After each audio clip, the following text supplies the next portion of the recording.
In the name of God, most merciful, most gracious, by the fig and the olive of Jerusalem and Mount Sinai, and the secure city of Makkah. Indeed, we created humans in the best of forms. We will reduce them to the lowest if their actions are low. Except those who believe and do good, they will have a never-ending reward. Now, what makes you deny the final judgment? Is Allah not the most just of all judges? Sadaqallahu Azim. Subhanallah. So we're going to move on right now to one of AFMI's board members, Dr. Razia Sultana, who's a psychiatrist who's here from Ohio. Please welcome Dr. Razia Sultana.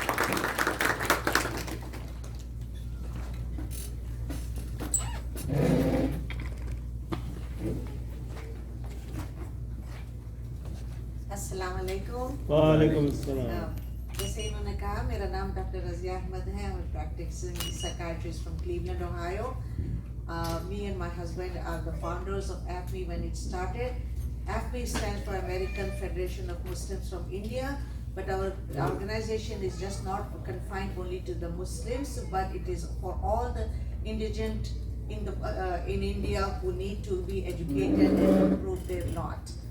That is our aim and mission. For the last 20 years, we have been with the AFMI, and we try to go every year to, after this convention in the US, we go to India and we do an annual convention in India, where we get a crowd of some 5,000 plus people from all over India, and we go from state to state in the smallest villages where there are no schools, and we try to start the schools over there, because we believe that education is the key to uplift the indigents. So with the education, one person in the family can uphold the whole family for themselves. So our focus is purely on education for the indigent, and no caste or creed, but we want to uplift all the indigent, the poor people of India, because we come from India. We want India to improve in their education and improve their lot. So with this, I will not take any more time. I welcome all the ladies and gentlemen on behalf of the board and the directors of this AFMI, and welcome, and I hope you enjoy the event today. Thank you.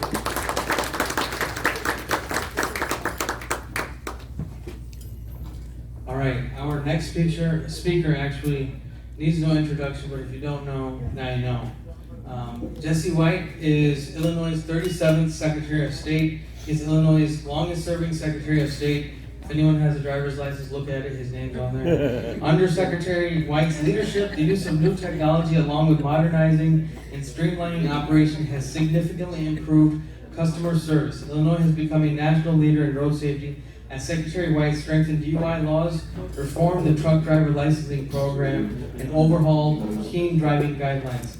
In 1959, Secretary White founded the internationally known Jesse White Tumbling Team to serve as a positive alternative for at-risk children residing in public housing in and around the Chicago area. Since its inception, more than 18,500 young men and women have performed with the team. And I've had the pleasure of actually living in the same building with him. Also, please announce, besides his many talents, he's also trustee of East West University. He is also a trustee at East West University. MashaAllah. So he is a very accomplished person. I lived in the same building as Jesse White, believe it or not. I was doing laundry one day, and I looked at him, I was like, there's no way that's Jesse White in my building, because this was at 300 West Hill Street. And so immediately when I said, hey, what's your name? I kind of asked him in a weird way. He's like, Jesse White, here's my card. And so he's really a servant of the people. He's embedded in the community. They've renamed the Orleans and Division area Jesse White area. You see the Jesse White tumblers at any community event. This is a living example of what it means to be a leader who's attached to his community and has his finger on the pulse of the people. And so I'm very honored to introduce Mr. Jesse White.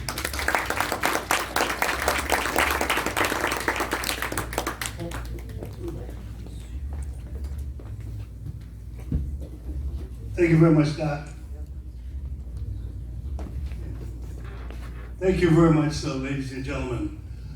For those of you who don't know me, For the ladies, Who doesn't know for you? the ladies, I'm in your purse, and for the gentlemen, I'm in your wallet. And Yes. you cannot leave home without me. I'm talking about your driver's license or your state ID. I've had the great pleasure of serving as your Illinois Secretary of State for the past 24 years, and January the 1st, yet January the 15th, I will ride off into the sunset and continue to work with a team called the Jesse White Tumblers. I've been doing that for 63 years. I believe that when you come through this world, you become successful, you give back. And every day you must do something good for someone. I teach my young people to love their fellow man and woman and never dislike anyone because of race, creed, or color. That is the ugliest kind of that cannot do that, but yet remain a part of my program. Dr. Raspu, I want to thank you, sir, for allowing me to serve on your board for East West University. And to Dr. Yulin, I want to thank you. Is that right, Yulin? You did. Udin. Well, I want to thank you, sir, for introducing me. It's an honor for me to be here with the family. I've done a lot of things in life. I served as a lawmaker for the state representative for the past, for a period of 24 years, and Secretary of State for 24, and then 6 as a Cook County Recorder of Deeds, and played 8 years professional baseball with Chicago Cub organization. And I used to jump out of airplanes, 35 jumps out of a perfect good airplane. You never worry about the jump, it's always a sudden stop. But as I take my seat, I want to commend this wonderful organization for its giving and caring spirit and for its commitment to encouraging individuals to live in peace and harmony with one another, and to do all we can to help these young people become better educated, better informed, because when we do those things, the more society is a good place for all of us. So remember my philosophy of life, and that is every day do something good for someone. And remember too, that we should always remember to do right by young people, help them become better educated, better informed, remind them that in life, the only time we want them to look down is to tie their shoes. And then for you, ladies and gentlemen, thank you for caring, thank you for giving, and thank you very much for inviting me to this wonderful event. And of course, we have Representative Ramirez. We wish you well. And of course, when I leave this office, I'm going to leave it in the hands of a fellow by the name of Alexi Chianoulis. He happens to be Greek, and he used to be our treasurer, and now he's going to be our next Secretary of State with your support. So with that, enjoy this wonderful day, and thank you for allowing me to enjoy with you.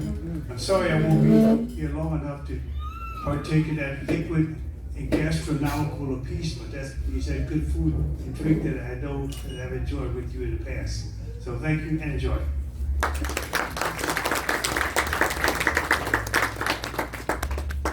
And I've been part of AFME peripherally for the past 25 years, and it's been absolutely amazing to see the support of Jesse White at all of our events. You know, obviously the climate in India has been changing, but one thing that hasn't changed is our support from Honorable Jesse White.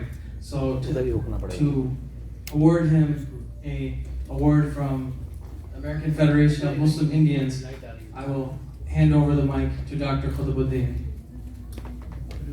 Greetings, salam, namaste, and I'm honored to be here for the AFME's 32nd convention, and I'm proud to be my friend with the Honorable Jesse White, and he has always been supportive of AFME. 2 years ago he came and addressed he's concerned about Asian communities, Indian communities, subcontinent communities, and he has always been helpful to us. We really admire him as a role model, as a person of public service, and I am also with him at East West University trustee. Trustee, yes. So we are, and Dr. Sher Rajput Sahab is the one who has been involved with our East West University and all the other AFME activities through him. So now, I please, Rajput Sahab, on his excellent leadership, AFME is proud to give him the award, which reads,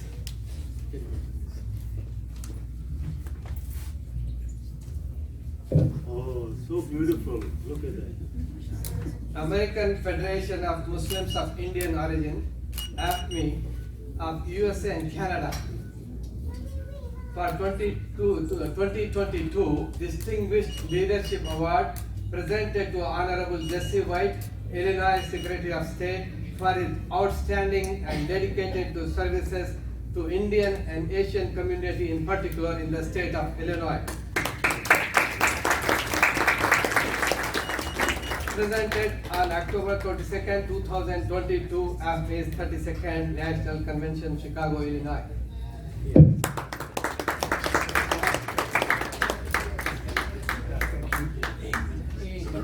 Dr. Zamir, that was up. Thank you, Khalid. Thank you. If I may add, he's been working for 25 years. He started when he was 9 years old. He's only 39. License for life for you, doctor. Yes, now I take the advantage of, because you are patient and you are, so we have snacks already, and then we'll go for the dinner as we continue the program of speeches, because Honorable Jesse Jackson need to be, Jesse White. So Jesse White has been busy and he has to be somewhere. Thank you, we appreciate.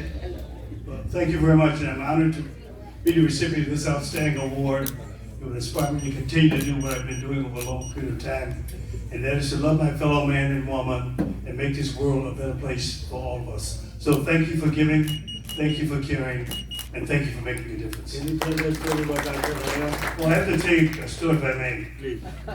I will take. Very interesting story. I used to play professional baseball for the Chicago Cubs. And I used to jump out of airplanes, did 35 jumps out of perfect good airplanes. And when I was in high school, I led the school in scoring in basketball, averaged 30 points a game. And same thing in college, and Dr. King was my minister, Dr. Martin Luther King.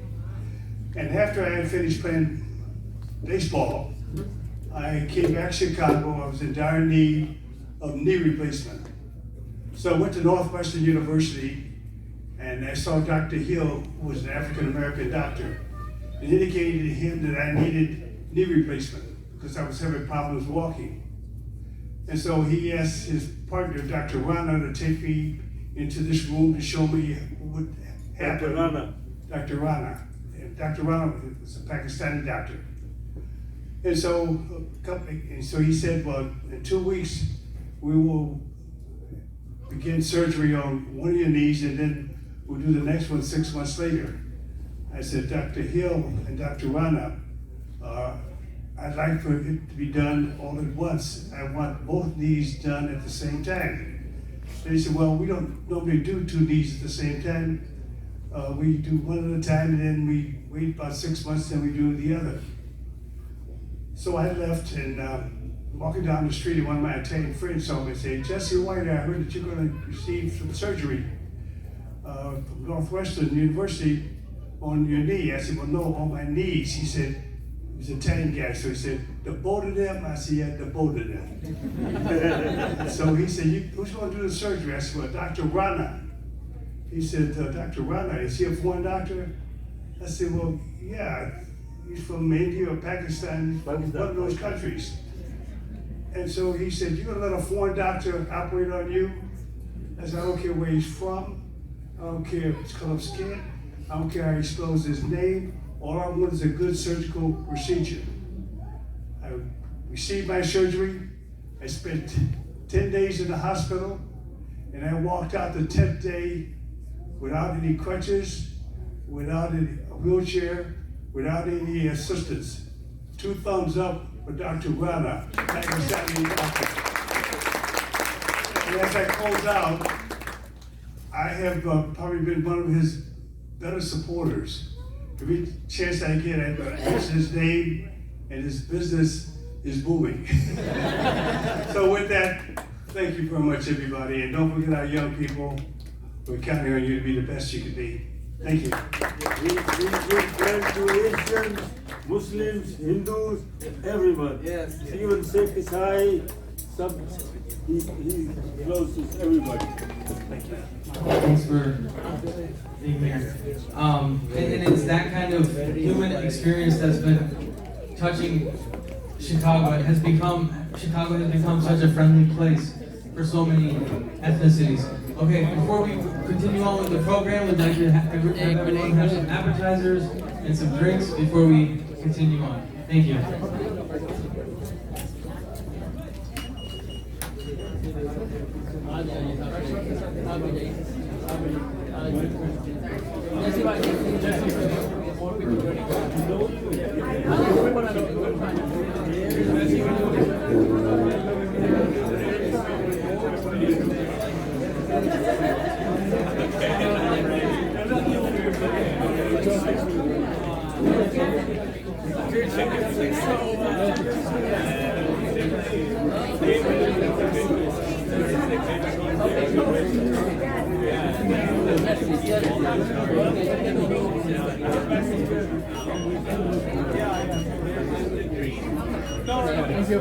Thank you.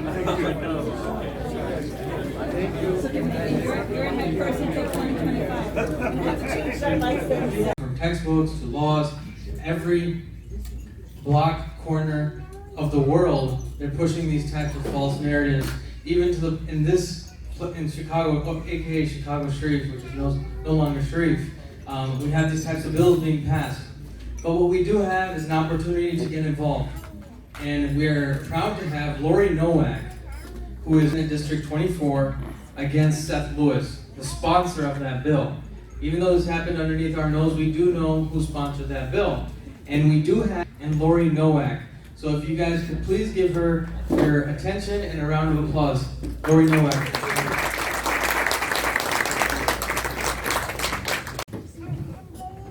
Hello, and thank you so much for your time and for being here and allowing me to speak and to meet with everyone tonight. My name is Lori Nowak from the 4th District. 10 years ago, I was actually elected to the DuPage County Board, and I was the youngest woman elected. At that time, there were several lawsuits because they were making up reasons to deny zoning for mosques, for one after the other. Even after losing these lawsuits, they still tried to deny them. And it was really because meeting with the county staff, they were making issues. Oh, it's gonna affect traffic. It'll affect stormwater. It'll affect this, that, the other. There was nothing. And I was really proud at that time to stand up and be an advocate. And I knew that, thank you. So it's really horrifying to see that things are the same, if not worse, with this level. There's a lot to dislike about my opponent. He was against a homelessness prevention bill, a violence prevention bill, ban weapons. There's a whole host of issues that he's not on the right side of, but this in particular is really horrific, that he would try to exclude Muslims from this India Advisory Council. There's no place for that in Illinois. This is not who we are. So I will work, and hopefully we can also together defeat him in November. So if you have any questions, please, I will be here all night. I'd love to speak to you one-on-one. If there's any additional issues at the local, state, or federal level, anything that you're concerned about, excited about, worried about, this is a really, really big deal. And, when he was confronted at the League of Women Voters by a friend in this room, he tried to say that it's us who's racist against him and the non-Muslim Indians, and that's completely illogical. And, I don't think anyone in this room would have a problem if they would like a Hindu Advisory Council. Great, do it. But don't use this intentionally as a way to discriminate. It's very ugly and we won't stand for it.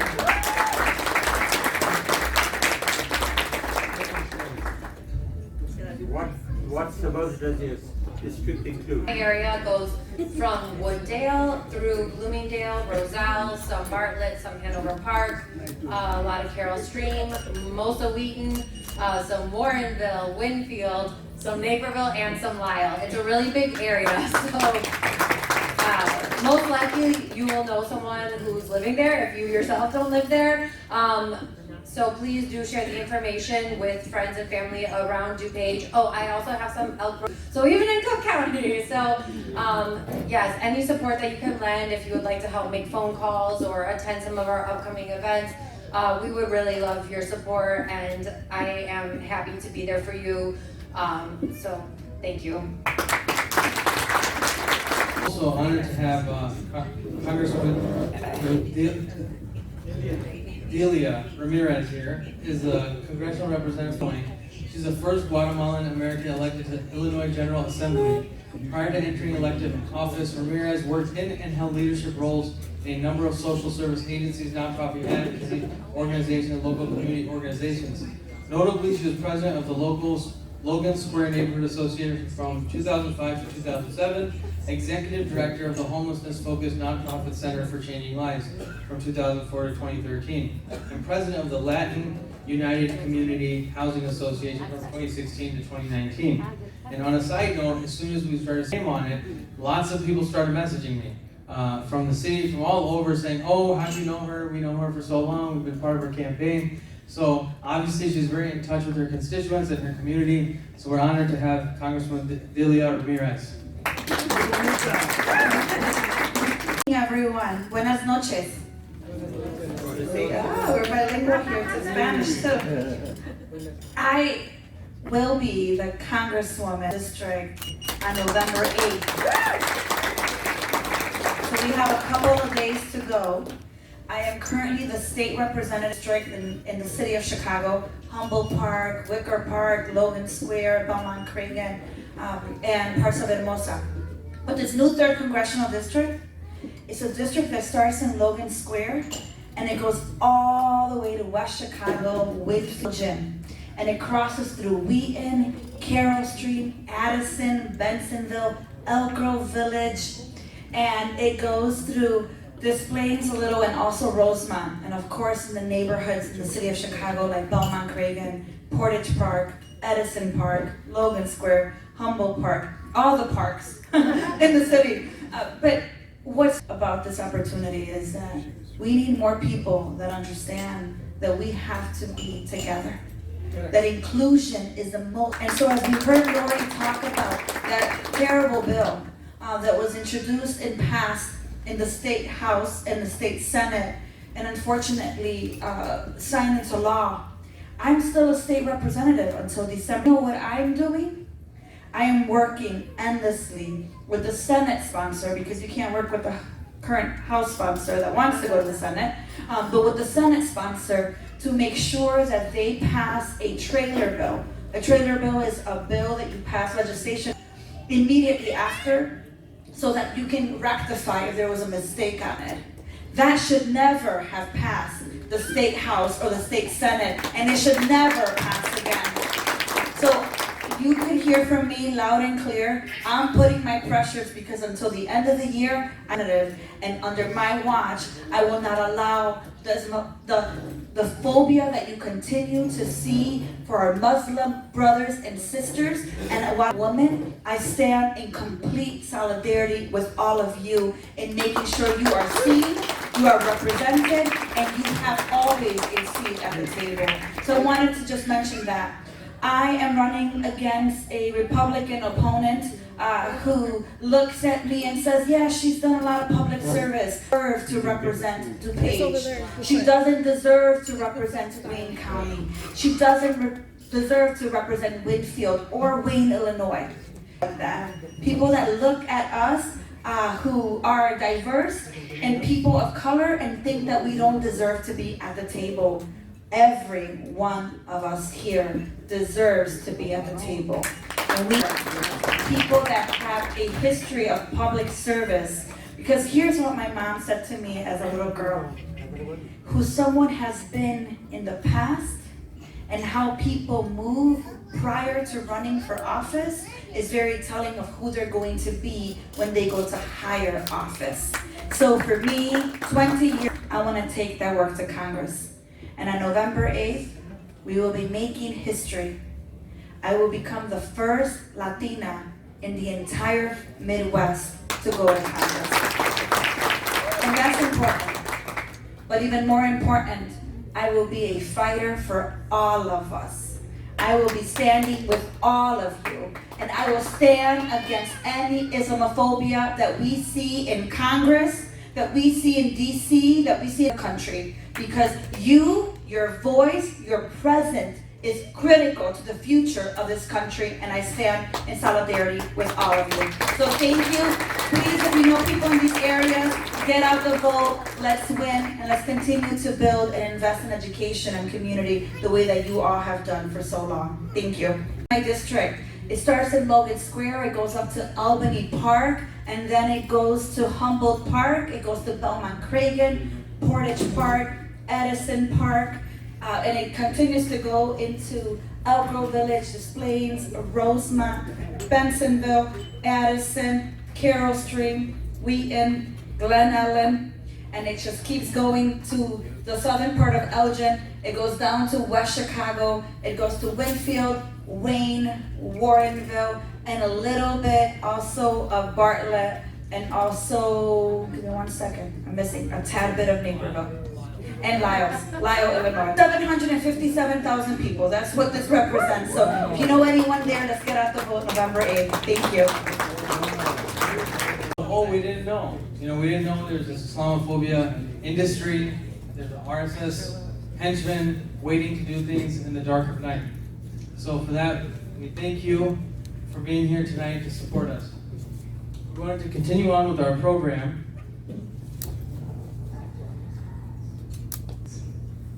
Now, we will award for excellence in public service and inter-community services, interfaith services. Our award is to my beloved brother, Rajinder Singh Mago Sahab.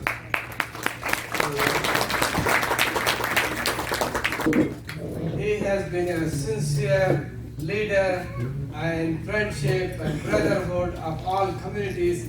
What he has done in the Gurdwara Festival of Religions, he gave the message of love, understanding, unity of humanity. I am deeply impressed by his services. So here is my beloved friend Rajinder Singh Mago Sahab.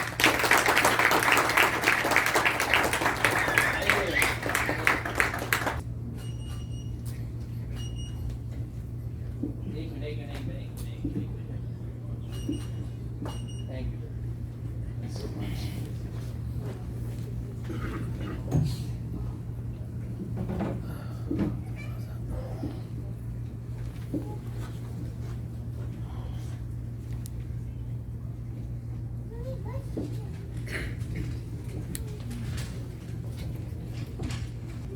Thank you so much, Afmi. Thank you, Dr. Qutbuddin Sahab, Dr. Imtiazuddin Sahab, my friend Khaja Mohinuddin. I got quite a few familiar faces around here who I've known in decades. Thank you so much for this honor at this time. The American Federation of Muslims of Indian Origin, AFMI, for this honor, and of course, invitation to this annual conference of 2022. We gather tonight as one people, as it's been mentioned earlier also, and see one another as each created by the divine love and mercy according to your own faith, our faith, and we come from many traditions: Hindu, Muslim, Buddhist, Jain, Zoroastrian, Baha'i, Christian, Sikh. no one is a carbon copy of the other, you know. But we all are special. We acknowledge that we are part of an interconnected web of life within the same, we are all one. Let's acknowledge and embrace that oneness as part of our Manas ki jaat sabhe ek hai pehchan ko, said the Sikh Guru, Guru Gobind Singh. We come together as privileged people here, given the opportunity to gather here in peace and as one community, and we are grateful for this blessing because there are places in this world where to do that, what we are doing here tonight. Let our understanding of each other be deepened and be the seeds of a more happy, peaceful, prosperous, and without fear future for all. As I said before, we are not together, but where we see differences, let us seek the common ground. Where we can work together for a common good of each other, let's do it. Where we find pain and suffering, let us simply practice our own religion, you know. Religious mandated to love more and forgive more, because when you practice your own religion, if you don't know it, they all teach kindness. Didn't realize that? Go back to your book and see it. Let us be healers. Let us be peacemakers. Let us be unifiers and lovers. Let us be the good we want and expect to see. Let us be one ourselves. Nanak Naam Chardhi Kala Tere Aane Sarbat Da Bhala. Is Nanak, that let God be glorified, and by His grace let all win you the greatness of this existence of this life. Thank you so much. Vaheguru Ji Ka Khalsa, Vaheguru Ji Ki Fateh.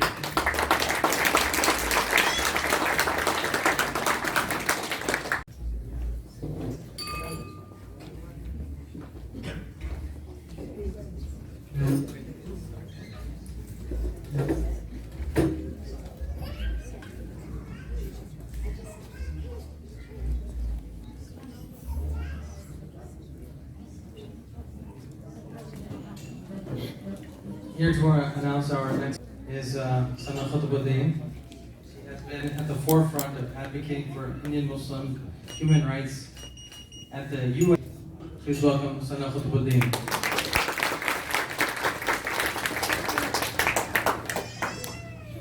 Assalamu alaikum wa rahmatullahi wa barakatuhu. Allahumma salli ala Sayyidina Muhammad wa Ummi. It is truly a pleasure to be with everyone here tonight. For all of us to Muslim and Indian identities, especially at this time when we face an existential crisis. It is always very to see Muslim women leaders who inspire and engage their communities to social justice, despite all of the backlash they may face, despite the hours-long commitments with families and all that comes with that.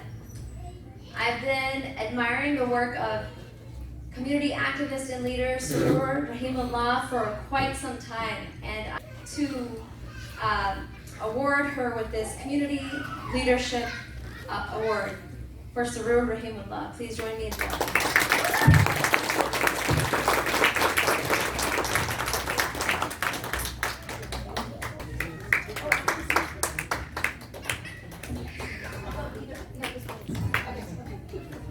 I'd love if you'd love to share some here. Oh, let's get a picture.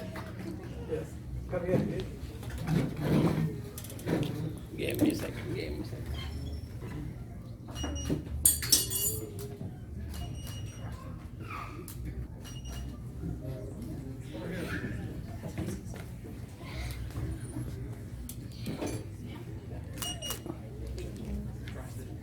Congratulations. Thank you.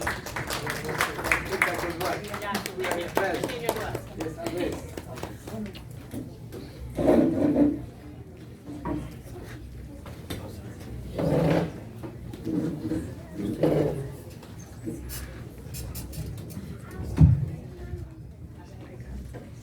Assalamualaikum. Waalaikumsalam. Great. Great. I know I'm standing in between dinner, but bear with me. I was really honored when Sana contacted me. I think my exact words to her was, but thank you again. You know, I frankly feel like there are a lot of people who are really deserving of this board, but I'm very thankful to Afni, to Sana in particular, in the ways that we've been able to connect with each other, for seeing something in me. I want to also thank the Muslim Women's Alliance, which is the organization that I worked with for a very long time, both the present and the past leadership, because they saw something in me as well, and for bringing me into leadership and giving me a platform to both recognize my own potential and nurture my desire to serve our community. The organizer has many layers, and for me, it's been layered in my identity since I was a child. My parents are here with me, and they taught me from an early age the necessity in serving our community. This isn't a luxury that some of us who might have more time need to do, but a requirement for all of us to be serving. I want to give a little special shout out to them as well. Community service is not a task, it's not an organization, it's not an event or a project. It's a way of life, especially for us Muslims. Our Prophet ﷺ taught us early the important position of helpers. Remember the Ansar when the Muslims first came to Medina. They played a pivotal role in how Muslims were able to expand and spread Islam. They welcomed the Meccans in. They shared their houses and belongings. Where would we be without those helpers? Community organizing has always been a helper. If I'm not helping, then I need to get out of the way. There are miskin people, and sometimes we have to look hard to find them. Sometimes they don't want to be found, or they're scared to be found. If as organizers we get caught up in ourselves, if we allow fame and leadership clout to get the best of us, then we aren't helpers anymore. Any of us can fall prey to that, so all of us should pray for safety from it. Community service and organizing comes with many challenges, and often it's hard, as I'm sure all of the organizers of AFME can attest to balance all the responsibilities that you have. Sometimes our identities are at odds with one another. I'm a mother, a daughter, an Indian, a career professional, a Muslim, a wife, a community organizer, an American, a woman, especially as women. There is often a double standard in our community when it comes to women. If you do too much community leadership or too much community organizing, then you must not be doing enough at home. Little shout out to my husband as well, Musfir, for all the support that you need. You can't do it without him. Sometimes you feel like you have to choose. You can't be all of your identities. At work, you don't bring your Indianness to work. Just blend in. Don't stir up too much trouble. Don't make too much noise. What will people think? Someone says something ignorant, should I stand up? Should I say something? Is it kind of awkward if I do? Sometimes your mom game is on point and you're doing well with children, but you miss out on a protest that is near and dear to your cause. Or you decide to take that call from someone who's in need, and then the next 3 days, your family doesn't see you at all. We're making choices constantly. Sometimes it's the right ones, and sometimes it's not. But that's okay, because the beauty of our faith is in the mercy that God gives us. We should learn to give it to ourselves. At the same time, it's important to reflect and check on ourselves. If we focus too much on one way, check and reflect and then adjust it. We are a people of balance. We are a people of reflection. We are a people of continuous improvement. That's what the Prophet ﷺ taught us. There are terrible leaders in this world telling us that we have to choose between being an Indian and being a Muslim. You have to choose between being an American or being a Muslim. Except we are better for being all of those identities. Do we speak up and say something, or do we just accept it? It starts with loving ourselves and our identities first because God loves us. He created those identities in us with purpose. It starts with not allowing the infamous "what will people think" mindset that is ingrained in our culture at times to run our lives. It takes the courage to respond back. Speaking up is scary. Standing up for what you believe in is hard, whether it's in intimate, small settings or in a very public way. Whether it's outside of our community or whether it's inside of our community. It's a risk. You might lose something. You might lose your job, money, status. You might even lose friends. But let's get back to the Ansar. They stood up. They stood beside the Meccans. The Meccans lost everything, but they never lost their courage and the will to keep going on. We have to remember that that courage is in our identities, and we need to hold on to it. Sometimes we'll look at others and think, we can't do what they do. They're fighting a good fight. I can't be like him or her. I'm not wired for that. And you're right, you're not wired. I'm not wired for some of those amazing leaders that we have in our community, but you're not meant to be. Figure out what works for you. Build momentum and change within the control of your life, within what you have control of. Start with your neighborhood, your school, your library.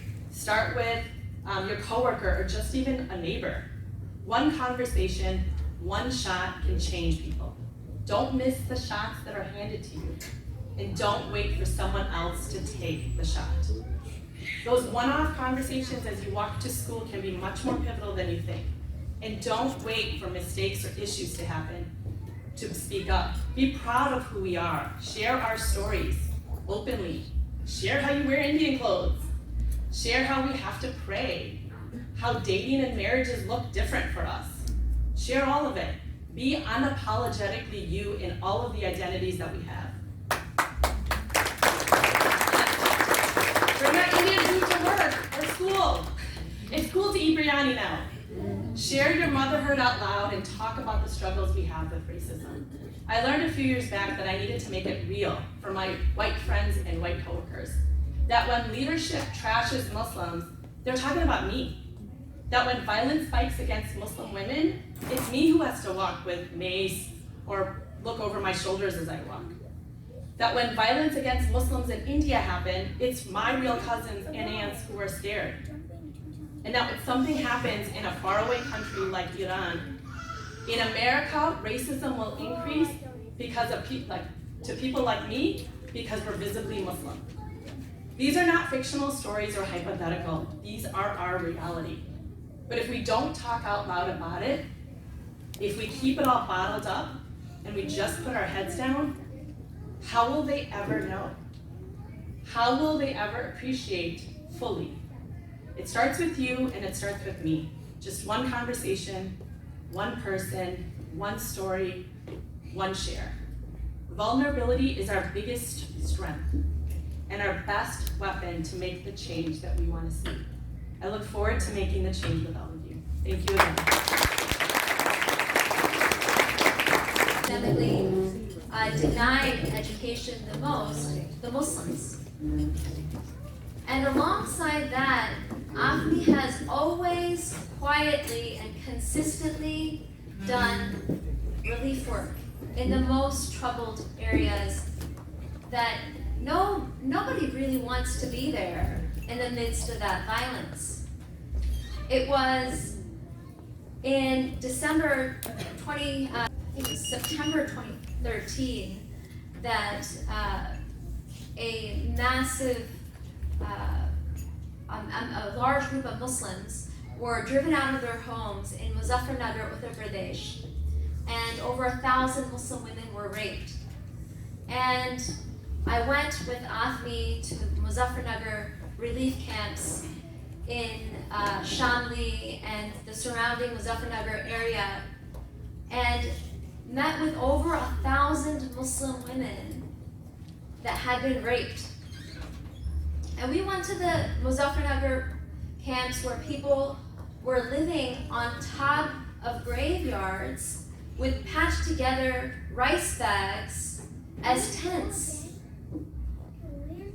And when I went there, all of these women, and this is the thing, we talk about Islamophobia and how it impacts our lives, and the way it shapes the way people look at us, and the way it also how people look at Muslim men.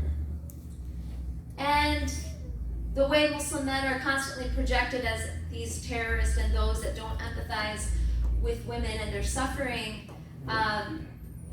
It's interesting that even as strong as we are also very susceptible to internalizing these types of ideas. As we were in the Muzaffarnagar relief camps, and the weather gets very cold in Uttar Pradesh, just very much like chilly Chicago evenings during December, November, January. It gets into the 30s. And there were babies that were dying in these relief camps. And all of these Muslim men were coming up to me with their wives to show me the copies of the first information reports that they had filed with the police that their wives had been raped. And just an hour away in Dili, an upper caste Hindu girl was pulled off of a bus and gang raped. And every single human rights organization, women's rights organization, all over India was in an uproar. Every single city had waged a major protest about this upper caste Indian girl who was gang raped in Delhi. And what did that say about society and what India had become? So much sensitivity for the pain. And of course, this was egregious. She was taken to AIIMS, a top medical institute in Delhi, where she later died. And all I could think was, I just met over 1,000 Muslim women who very courageously came up to me with all of the cultural baggage that it takes to be brave in such conditions, to say that we had been raped. And nobody in India gave a damn. Nobody cared. Not a single women's rights organization was in the streets. There was no uproar over the violence committed against our sisters. And it was a changing point in my life where the work I had done before and after changed. Where prioritizing the dignity of an Indian Muslim life became at the fore of my life. We have no dignity that even the violence committed against us in the thousands, just an hour away, nobody cared.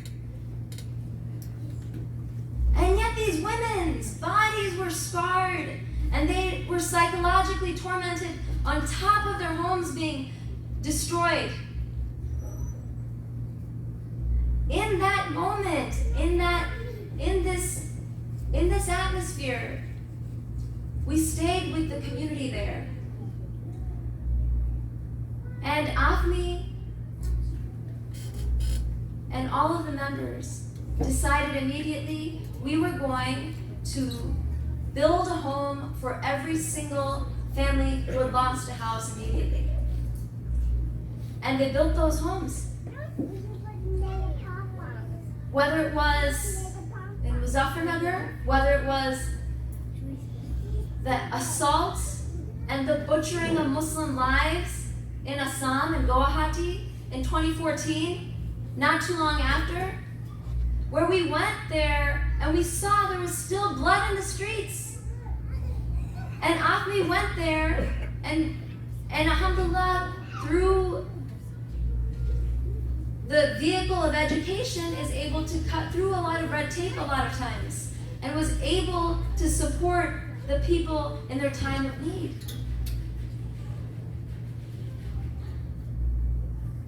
And all of this to say that this work, these experiences, whether it's in Gujarat, whether it's Ahmedabad or Guwahati or Muzaffarnagar,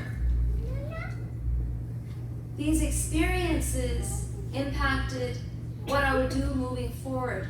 After I met these women, over 1,000 that had been raped, and I went to all of the police stations in that area, and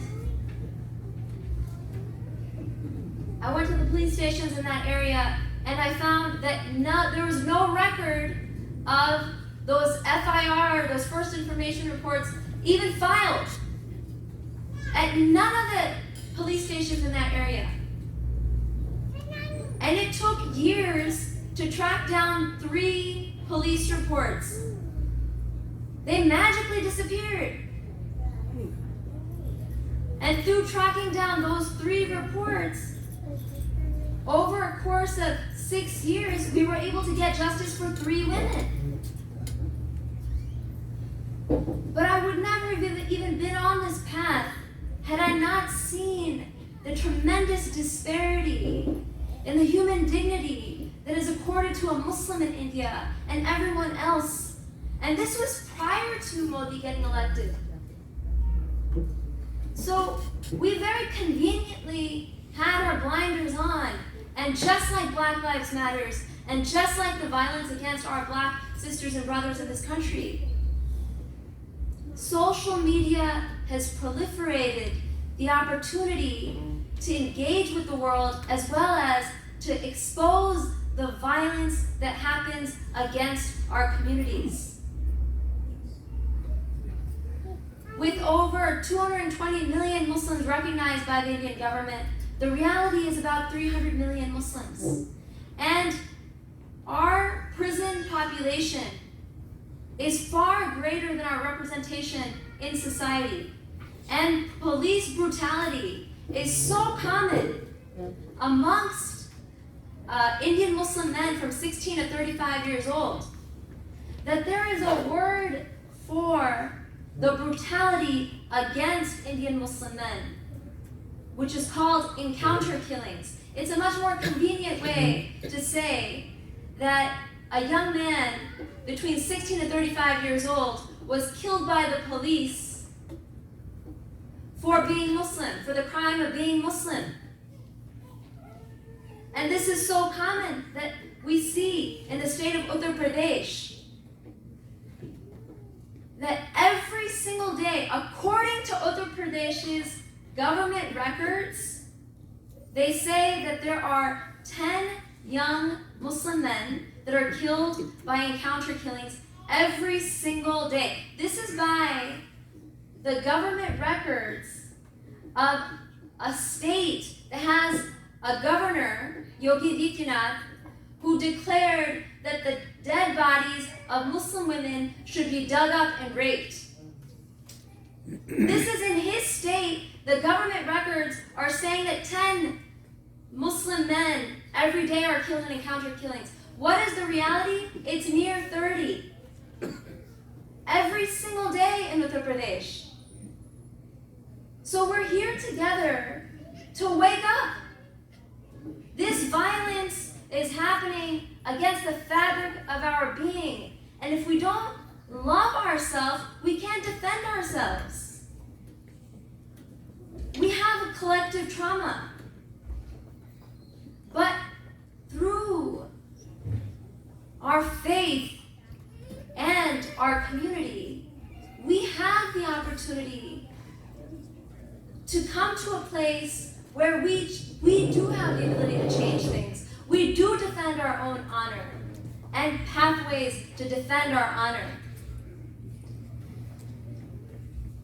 So It's been a pleasure to speak with and to be with all of you today and to share my journey with AFME and how it's impacted my life. I will now give the floor to Dr. Shahab. Full testimony from Sister Sana, Sister Soror, talking about their experience. I never want to be the guy between you and food, but here I am. And I've always hated the fundraiser guy, especially in Ramadan. They hold you guys hostage, but here I am. And trust me, this is not a situation I've ever wanted to be in, but my people need you. And I hate asking people for money. Trust me, when I was sending this thing out, like that little shaitan inside of me was like, bro, you look so needy, you know? And I said, no, man, your ego needs to go in the toilet because your people need you. So I'm going to tell you about my journey and how I started to identify as an Indian Muslim, okay? So I've never done this before. I'm going to share something very intimate because that's the only thing I can do because I haven't done this before. But I'm going to give you guys 3 stories. One story, I've been to different places for relief work: Haiti, Greece, Jordan, Bangladesh, Puerto Rico, Syria, all sorts of places. And you know, when I was in Amman, and I was talking with our relief team, and everyone was introducing where they were from. Like, oh, where are you from? Syria, Palestine, you know, Indonesia, wherever everybody was from. And then nobody asked me where I was from. And so I kind of was like, hey man, you're gonna ask me where I'm from? Oh, you're just one of those Indian Pakistani guys. And so I kind of felt some kind of way that they didn't even want to know where I was from. So then I decided to flex. I was like, you know, actually, I'm from Hyderabad. My dad hails from Naranpet, and my mom hails from Karimnagar. And my dada spoke Farsi. So, you know, everyone had a cool story about Latakia or this village in Hebron and this and that. And so here I am, nobody even cared, like, brown dude, move on. So in that moment I said, in order for you to know me, you have to know where I come from. So I think sometimes people just write us off as Brick Brown, you know, something Bangladesh, Pakistan, India, Sri Lanka, something in that neighborhood. But it really, I started to think, what's going on? Why don't I really think about myself as an Indian? Or why am I not repping my cause? So I was in the Rohingya refugee camps, and alhamdulillah, I kept some contacts with the people there, and I've been doing some relief work there through Hayat Relief and for the Rohingya refugee population. And the Mufti told me, Shahab, pardon my poor Urdu, but here it is. He goes, Shahab, Dr. Shahab, aap bura mat maniye, lekin aapse kuch एक गुजारिश है और कुछ बात बताना है आपसे कोई बात नहीं आप मुफ्ती हैं तो मैं आपका बात मानना ज़रूरी है इस लोग इंडियन मुसलमान की हालत बहुत ख़राब है I'm very happy आप हमारे लिए भी कुछ करें बांग्लादेशी लोग के लिए कुछ करें रोहिंग्या लोग के लिए कुछ करें लेकिन हम जब बॉर्डर को जाते हैं असम के साथ और इंडिया के साथ वहाँ का हालत बहुत ख़राब है आप इंडिया से हैं आप अपने लोगों के लिए कुछ करना ज़रूरी है That land has a right on your efforts. And I said, I took his words, and I was kind of stunned. Because in the non-profit space, you never hear somebody refuse taking your money. He said, "Aap kuch kaam kare to wahan par main bhi aapke saath deta hu. I'll work with you to help you." So I started to think, how bad is the situation? So I knew Hindutva and RSS is coming for us. They came for us in Naperville, they came for us in Illinois House Bill. They're attacking us, the times have changed. This is not Shah Rukh Khan 90s, Divana, Yes Boss age. RSS and Hindutva has attacking Muslims all over the world.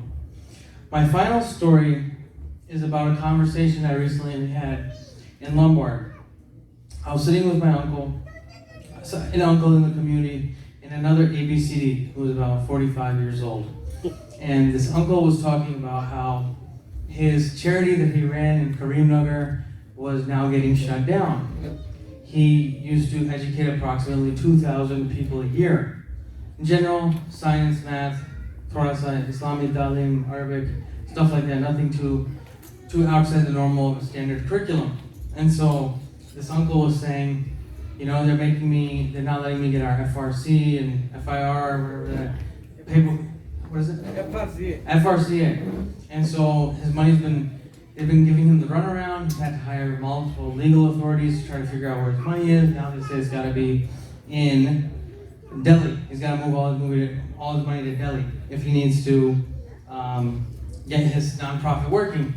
So this ABCD, who's about 45 years old, all of a sudden bucks in. He says, "Hey guys, frankly, I don't care about Indian Muslims." And this guy is a Hyderabadi Indian Muslim who lives in Lombard.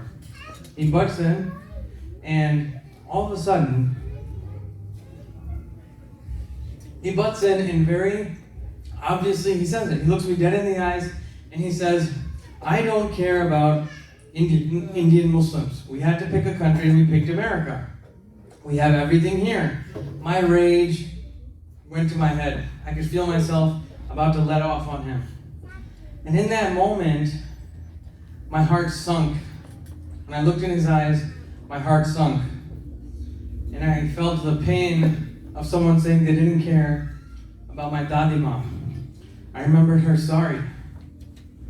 I remembered my Dada Hazrat Anjuma wearing his sherwani and his hat and his atar. I remembered my Nana Hazrat and his sherwani and how much pride he had going to Jummah. I remembered all the beautiful faces of my family who lives in India. And this guy so immediately said he didn't care. And he said he had, Indian Muslims don't advocate for themselves, this is on them, they deserve it, they've been chilling this whole time, blah, blah, blah. And I just sat there thinking, this person essentially doesn't care about me and my grandparents and my family. Just because we are not there doesn't mean we don't remember them. The reason I'm bringing this all up is that the next thing he said was, "Oh, the Bears are playing on Sunday, let's move on." The reason I'm bringing this up is that there is a huge problem in our community. Out of sight, out of mind. And I'm seeing this here in my own generation who's been born here. This is our Palestine moment. Look at how resourceful Palestinians are. They keep representing their people. We're out here, RSS just showed up, and we're like, "I'll see you on Roosevelt. I'll see you at the Zabiha store." Our motivating theme is luxury. Everyone here is obsessed with luxury. What's the difference between me and somebody who got lynched?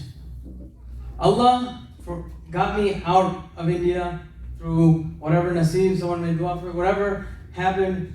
But there's no difference from us sitting in this room and the people getting lynched. There literally isn't. And if you divide the number of Muslims in America and you divide by the number of the Muslims in India, 300 million, how many people do we represent? How many people do we represent? And frankly, I'm sick of people looking at me like I'm a Debbie Downer. The situation in India is bad. Our organizing theme in life is fun. That's what it's become. Because people don't want to hear me talk about it. So this is why I'm here. It's not because I'm the best speaker, that I have the most connections in India. It's because the hour calls for every man, woman, child, wherever you identify as, to step up. Everyone needs to step up. Push yourself a little farther. Push yourself a little farther. Your inconvenience. You're working one more shift to make $2,000 so you can send it to Indian Muslims over there. Work it. That's what we can do. If that means you're going to work an extra 2 hours, do it. Send that money there. Finally, we're all professionals or moving, or doing business, all these things. If you can't donate money, I'm sincerely asking you to give a damn. To give a damn. Have some fikr. Have some fikr. Have some fikr. When you're driving, I know how much energy and brain space it takes to get credentialed at one hospital. Oh my God, it's a pain in the butt. Jazakallah khairan. Thank you. The amount of plotting, strategizing, scheming it takes to get a job in the United States and then operating a business. Okay, you've done that. when you're driving and you have nothing to think about how can you help Indian Muslims. Just think about it. Y'all are smarter than me. But if you don't spend any time thinking about it, except when you see a video of somebody being lynched and you're like, damn, that's sad, nothing's going to change. Nothing's going to change. And we're the only community who's finding out afterwards that these types of house bills are being passed. My final 2 points. Did we all come to the United States for luxury? Did we all come to the United States for luxury? No. When I look in the mirror and I see my brown skin, my black eyebrows, my brown eyes, my brown facial hair, I can't deny I'm from India. I can't deny it. When I walk into a room in India, in this sun, Yes. you cannot deny it. Just because now you've got a fancy suit, you got a nice car, the world hasn't forgotten where you came from. So I'm asking you not to forget where you came from. 3 generations ago, I know where I came from. I'm not the son of any Nizam or Nawab or any royalty. I know what kind of difficult circumstances we came from. What gave me a heart to help people in those parts of the world, Haiti, Jordan, it's because I know the value of food. That I get sad when food is wasted, when water is wasted, because that's where I came from. I know where I came from. Humble beginnings. Allah subhanahu wa ta'ala gave me a chance and an opportunity to be here and to speak to people. The fact that this is a rare conversation is alarming at our own callousness. When the Ukraine crisis happened, everyone's like, oh, ABC News cares about Ukraine, or don't care about Syrians, don't care about Rohingya. Forget ABC News. Do you give a damn about yourself? Do you care about yourself? When was the last time you cared about yourself? And not just mere biwi, mere bache, mere gaadi, my career. I'm talking about your people. I know where I came from. And I will put any effort to help this cause. I did not want to do this, but I have seen the work that AFMI does. And if you look at the landscape, there's 300 million Muslims, 1.2 billion people in India. How many Indian Muslim organizations can you name? 3. Barely 3. Yeah. And even in Chicago, people are like, what's an AFMI? Right? Because they have a footprint in other states. That's sad. IMRC, IMC, and then AFMI. AFMI is different in the sense that they're not big on the social media front, but they have their foot planted there. And if you're trying to do any work in India right now, they're going to block you. Because AFMI has been there for 33, 34 years, even longer. They've had the Prime Minister and President attend their functions, giving out their awards. They have the street cred to keep it moving, to keep schools operating. I've seen them. So with that, I wanted to start the fundraising for tonight.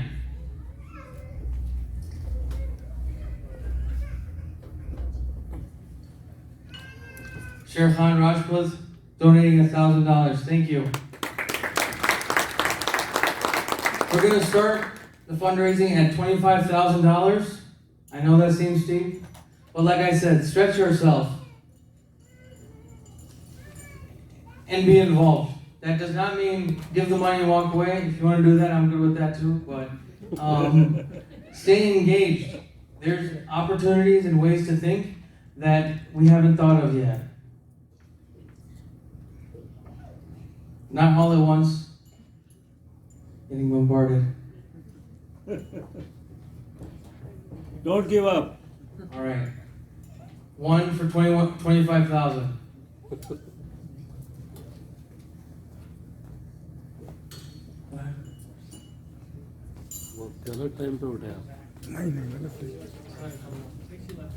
Okay.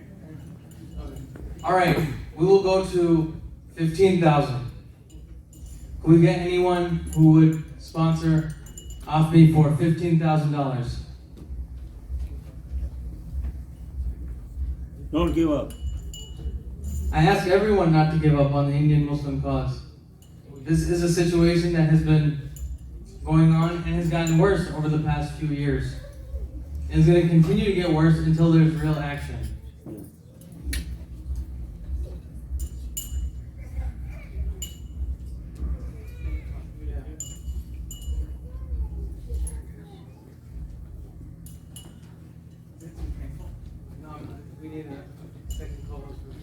I think it's getting a little bit too painful for Shahab. Yeah, you can see the lot of pain in his face asking for stuff. I'm the youngest, so I'm allowed to ask for stuff, and I actually don't have that much shame. $15,000, $15,000. Anybody? $15,000. I will give you some information about AFMI. I was there. We built a hospital in 2017. I was there. We can talk about what happened in the past. AFMI is moving forward. I can give you information about that. I have evidence for that. I have pictures there. We're talking about coronavirus in India. A lot of people mysteriously died of heart attacks. It was underreported. The hospital we built there in Udaipur, Jodhpur, in that time became a COVID center of excellence in which we were seeing patients that had coronavirus. And it was also a medical school that was getting built at that same time. Alhamdulillah, I saw it with my eyes. And it's not just helping Muslims, it's helping everyone there. Actually, most of the people there were non-Muslim. So there's things that are going in the past that we talked about. Moving forward, yes, we need your time, we need your energy, we need your thought the most. There is some money that can be stretched there. So when I say stretch your money, or when Chop says stretch your effort, $15,000, you multiply that by 60 or 70 to make rupees, and it behaves like 60 or 70 times what you're doing. So if you give me $1, I can make that turn into 60 or 70 rupees and give you that value in India, because we get the building materials at extremely small, very, very, very cheap prices. There were desks that we were making that were the windows of the side of ships. The ship had not been had crashed, and they had windows there. They took those windows and then they refined them and they made them into desks. Those ship materials and parts, it was the Marwari Association that did that. It's funny, but they made that into desks. Those materials would have been thrown away. So when I say $15,000, if I say $25,000, say $10,000, you're getting much more than what you're putting in. Extreme amount of generosity that comes. So I can say, standing here right now with my eyes, I'm going in January. So you give me $1, I can make that dollar behave more than that. And that's just me being a human. From $1 going to 60 or 70 rupees, and it works like that. Allah says you give once, it turns times 7 and turn that into 7, okay? Me just being a human being, just using exchange rate goes times 70. So think about what Allah is going to do for you, or God. We're going to 10,000. I think I'm getting censored because the Indian censors over here. Okay, we got one for 10,000. Takbir. Takbir. Takbir. See, pain is a very potent stimulus for fundraising. And there'll be more of him if the people don't show up. Don't go away. No, Vinod. Yeah, don't go away. Okay, who else for $10,000? Come on, I saw some of those cars in the parking lot. Come on. I saw you. 10,000. And it's 80 rupees. 80 rupees. So it's 1 to 80 is the exchange rate. Yes. 10,000, that's 80,000. Think about how much you're getting from that. From a human being, and then Allah has his own exchange rate times 70 on that. And I'll be going there. I can make a dua for you while traveling, while doing some risk. You're gonna get so much back just for a little that you're putting in right now. You're gonna get an extreme amount back. Trust me on that. Because if I just say your name and give you a good dua while I'm traveling, forget about it, okay? That $10,000, that's gonna be $1 trillion for you, okay? Yeah. Or you'll have good health, or your children, or something like that. I can make that happen for you. I can send you pictures of your money in India working on poor people. That's perfect. You can't have anything like that. Any organization, right off the bat, is gonna get 27% off whatever you're donating. So let's say you're donating 10,000, well, 6,000 is gonna go to help people. Another 3,000 or whatever is gonna go in admin costs. I don't need that. I'll do dua for you. You're gonna get a lot more. So let's start it at 10. Let's go down to maybe what? 7.5 or 5? 5. All right, fine. He's being a little bit, whatever. So $5,000. Is that a high five, or you're just giving me props? No, 5, real 5. Okay, we got $50,000 for my dad. right? Five. Can you announce his name? Five Can you times announce his eight. name? Okay, that's 40 G's right there. Can you announce his name, please? Yeah, that's Dr. Qutbuddin. Khuluddin. Okay. Forgot his father's name. Yeah. It's okay. Yeah. Okay. Alhamdulillah. We have another 5,000 over here for our brother. Yay! Brother Saleh. Excellent. Alhamdulillah. I'm gonna keep you in my dua.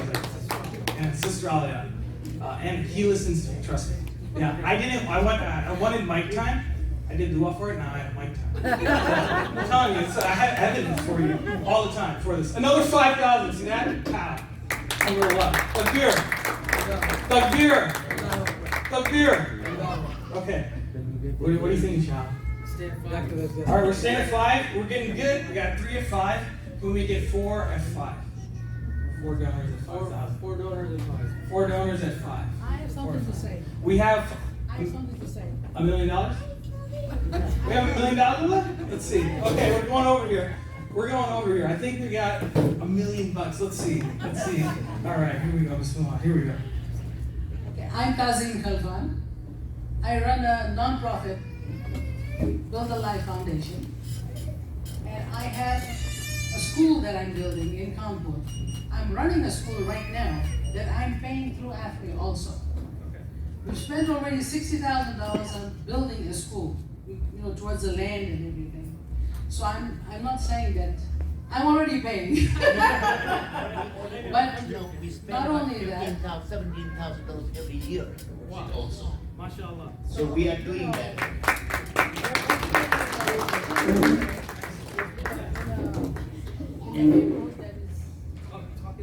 Yeah.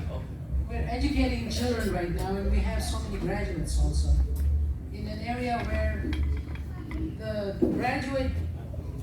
the girl that graduated, she came up to me and she told me, she says, "Madam, if you had not been here, I would have been on the street." That brought tears to my eyes. And I have been continuously going there to make sure that they're educated, and not only that, but the girls get educated. Because we've been doing this for over 15 years now. Yeah. So I applaud this because this all came about because of AFRI. It was Dr. Shakir Mukhi who introduced us to AFRI, and we applaud this organization, and we will continue supporting it. And I encourage everyone to support it also. Thank you. Thank you so much for talking about that. There's evidence to this. There is a lot of good that is coming, and if you're going to save a person, a young lady, it's priceless, literally priceless. Whatever you give right now, it's not enough for how much barakat is in that statement right there. Literally priceless. So, I'm not saying this to shock anyone, but last night, Baba Khalkhan, we were talking, and he was telling me about what's going on in Bombay. Yes. I didn't want to say this, but this is the reality. People are selling their daughters because there's no food to eat. Situations have gotten really tough. This is the reality. This is why I'm so passionate about this. Because these situations are really happening. Okay, so we're gonna go down to 2,500.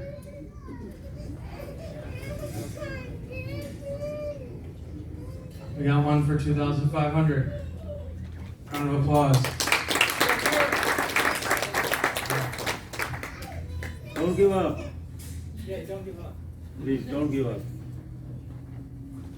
The money is coming, don't give The up. money's coming, don't give up. That's what we got. So we had one for 2,500. Alhamdulillah.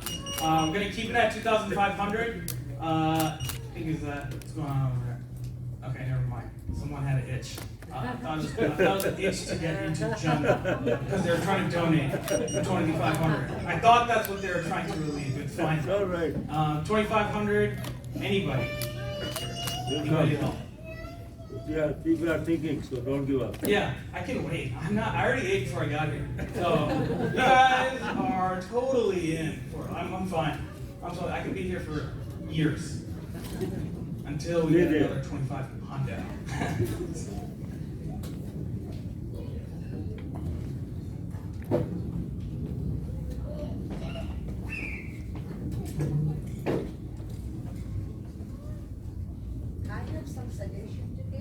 have $50 million?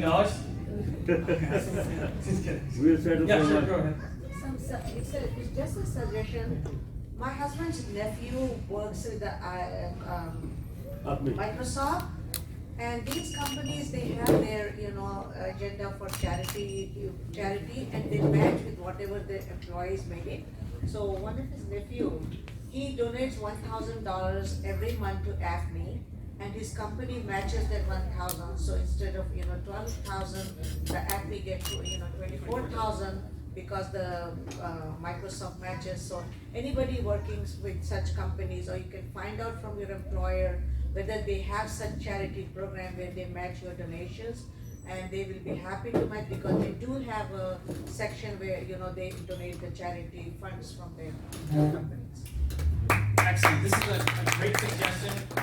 My last place that I worked, actually, if that company was a 501(c), they would match at least half of what I was doing, and I was in training then, and they would still match it. So wherever you go, when you leave tonight, you don't need to give anything, but you should think about maybe this company would match.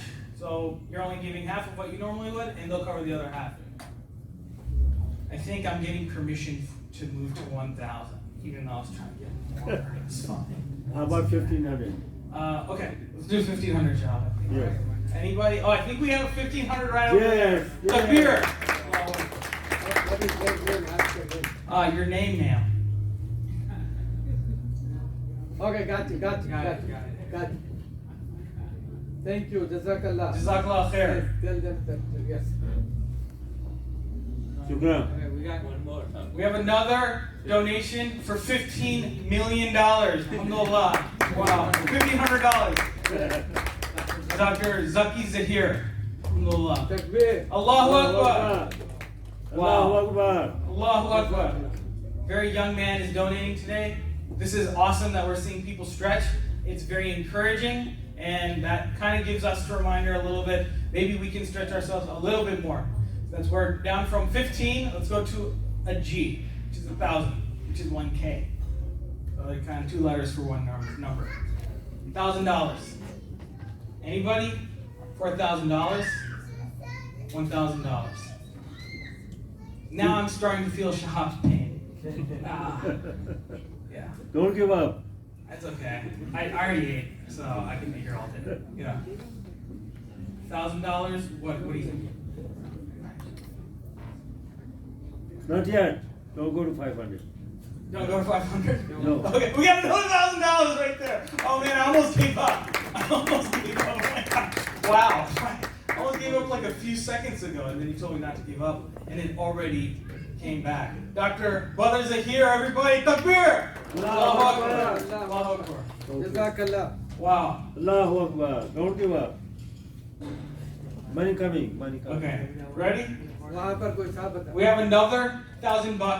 Boy, stop. 2,000? 2,000. Okay, Allahu Akbar. Takbir! Allahu Akbar. I'm going to be taking your names while I'm traveling. Trust me. I'll close my eyes. I'll do the whole thing. Like, it's going to be good. It's going to be good. Trust me. I'll be doing everything. Meera, Yeah. what is his name? Muqtadar. Dr. Muqtadar Ahmed. Round of applause. Jazakallah. Jazakallah. Don't give up.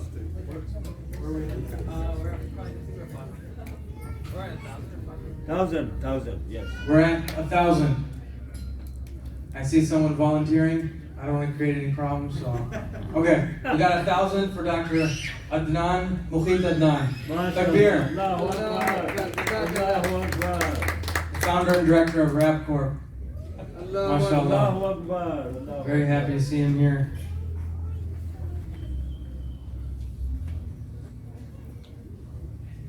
I also wanted to highlight Jubilee Medical, one of our gold sponsors today, that promised me they'd make another donation. No. But they did, they provide medical services and IT help for any payers and hospitals. So thank you for joining us tonight. So we're still at the 1,000 level. Dr. Aliuddin sent me 1,000. Dr. Aliuddin has WhatsApp that he will Yes. donate $1,000. Takbir. Allahu Akbar. Allahu Akbar. Allahu Akbar. Money coming. Still coming. Still coming.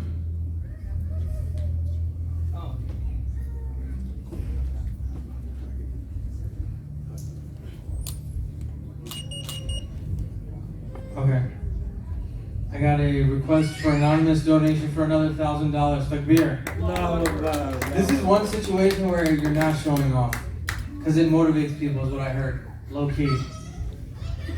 What is haram is running away after you've made the commitment. Okay, so $1,000.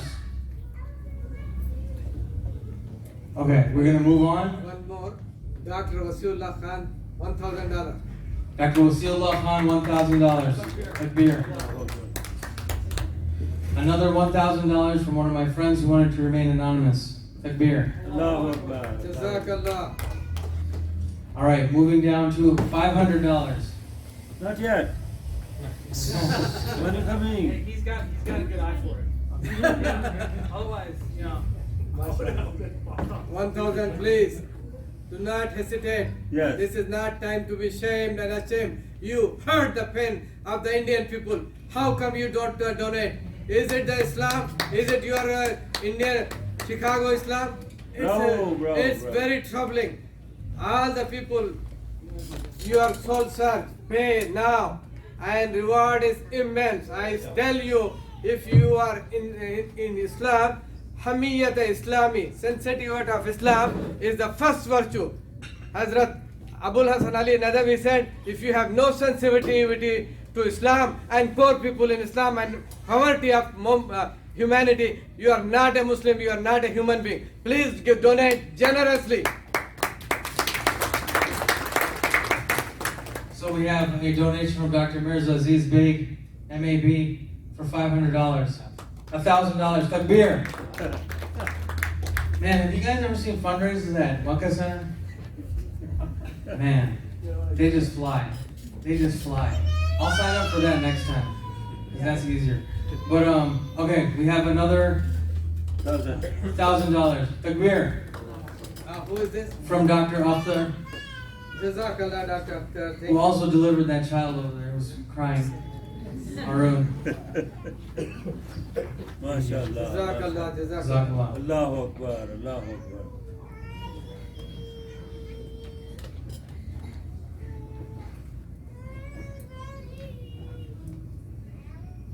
I think that baby wants to donate $500. It's very enthusiastic about the fundraiser. Who is that baby's name, please? Halun is what people Okay, call him. okay, Yeah, got it. okay, okay, we're going to, all right, going 500 for Harun. Yeah, exactly. Okay. Is that? Yeah, now. Are you done? Or do you go down to like 100? No, that's it. I can do stuff for like $10. No, that's it. Okay, we'll do a freestyle. Anybody have any suggestions for what they'd like to donate? Right now would be a good opportunity for that. We got, I thought a hand. We got a hand there, Raj. All right, here we go. Coming over here. Yeah, you get to $10. I can do all sorts of stuff. Fix cars, know how to paint stuff, things like that. You know. Wow, alhamdulillah, we have another $500. Alhamdulillah. Takbir. Jazakallah, Jazakallah. Name, please.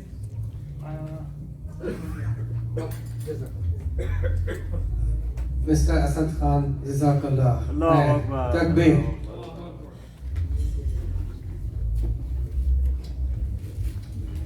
It's weird that it's like the pressure's on me. Yeah. It's like must be tough for you guys to get in heat. It's like tough for me too. Yeah. So we're still at 500, Dad? One more. Yeah. Samiuddin Sahab, 1,000. Samiuddin Sahab, 1,000. Takbir. Allahu Akbar. Allahu Akbar. Jazakallah, Jazakallah. Yeah. Okay. Don't stop. You're right.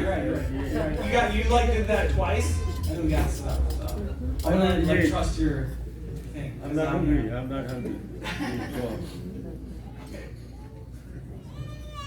But after we do eat, there is still some very nice programming that I think everyone should stay for. Kana Kakimat Mago. I know how the crowd is in Chicago. Dangerous. As soon as they see food, it's like, see you next year. So none of that. We need y'all still here. It's not good to eat after you eat. It's not good to drive after you eat that much either. So. there are also some awards, and we have our special guest who's gonna be here. So stay tuned. Last call. Anybody? Don't make me give Minaj's microphone. Go for 100. I'll do it. Minaj, go ahead. We're going to $400. Actually, sorry, $499. Excellent. $499. Anybody? $499. Not $500. Just $499. Okay. So we'll go down. We'll go to $400, inshallah. $400. What can I do? Yes, somebody. We have $400. The beer. Yay! We have another. There's $500. The beer. Allahu Akbar. Names, please. Once more. You want to be named? Yes. Sister Amna and Sister Rubina Iqbal. $500 from Teaneck, New Jersey. Everybody. Oh, Allahu Akbar. Or this is Allahu Joyce. Akbar. Joyce. It's like a steak. It's like, got a lot of big beer over there. What else? See something over there? Anybody near? Alright, what? Okay, Okay. Yeah. My mom has said that we have embarrassed her enough. So, all right, we will, inshallah, get started with the meal portion of the evening. All right, so inshallah, we're gonna get started with the food. We will start with the table closest to the food in the back, and inshallah, like I said, please stay tuned. That portion is over, so breathe easy. We still have a lot more awards and conversations that I really think we'll all. But what we end up doing with so much of the social media and so many aspects of modern day culture is we end up worshiping ourselves. Today, Rumana, we award you with this Excellence in Journalism Award. Rumana is an editor of the Chicago Sun-Times and a columnist, and we award her for pioneering new ground for our community, keeping the light going for our voices, and moving forward with shining the light on our community and our voices. Thank you so much, Rumana. Dr. Saab. एक minute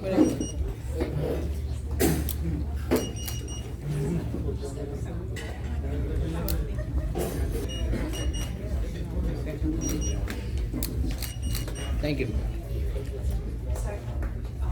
One more.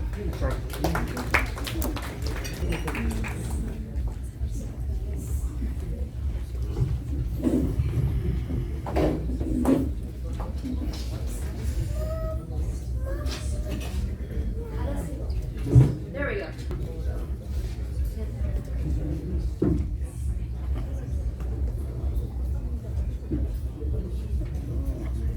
Assalamu alaikum, namaskar, hello everybody, good evening. I hope you enjoyed your dinner. I just wanted to thank AFME for this award because it really, really means a lot to me. Who hailed from India, Bihar to be exact, had told us about this organization. So it's a very old organization. I really, really appreciate it. Being someone of Indian origin, what's happening in India is very, very important to me. 0.5% of my relatives still live in India. So what's happening in India affects my family as well as different individuals. One of the things I have written about is India and the atrocities that are happening against the religious minorities in India, in groups, and that includes oppressed castes, journalists, and others. So it's something that's really, really important to me. And one of the things that I find really disturbing right now happening in India is affecting the politics here. And what's also happening is a lot of people probably think that, oh, it's just affecting people. Republicans are taking what right-wing Indians are saying and taking it to heart. No, they're actually, the message is infiltrating the left as well. Last year when the city council had a resolution about what was happening in India, and a group of Indian activists from different religious backgrounds wanted the city council to say something. And they wanted a resolution out there, a non-binding resolution that just basically said what's happening in India is wrong. Indian consulate found out about it, and a lot of right-wing Indian groups here found out about it, and they lobbied the alderman, and then this city council resolution was watered down to 2 paragraphs, which basically said human rights matter in India, but it still got watered down, got basically denied, and it was not passed. And one of the things a lot of the aldermen were saying, the ones who voted against it, is that this is a very complicated issue. It's things don't want us interfering in what's happening in India. And that got me upset because there are not just one kind of India one kind of Indian in the United States. There's many different Indians from different. Very important for our voices to get out there. And the problem is that when anybody wants to speak out, our voices are muffled. And this got me really upset writing about. And I think people still think it's very complex, but it's not. When there's a group of individuals or religious minorities that are being oppressed, it's not. And we've seen this happen. We've seen this happen over and over again in history, and for us to pretend that we don't know what's going on, and it's really confusing to me. And it's just something that I really care about. It's an issue I care about, and I just wanted to say that it's important. And one of the things that's really great about being from Chicago is a lot of people in the crowd. Rajput uncle is the family friend. There's Qureshi uncle, Jamila auntie, and Imtiaz uncle. So this community has always helped me grow. I wanted to thank my community for making me strong, making me outspoken. I also want to thank my late father and my mother, and thank my husband Mick, who's here today. I wanted to say that I appreciate him telling me to keep moving forward when I want to write about these issues. So thank you very much.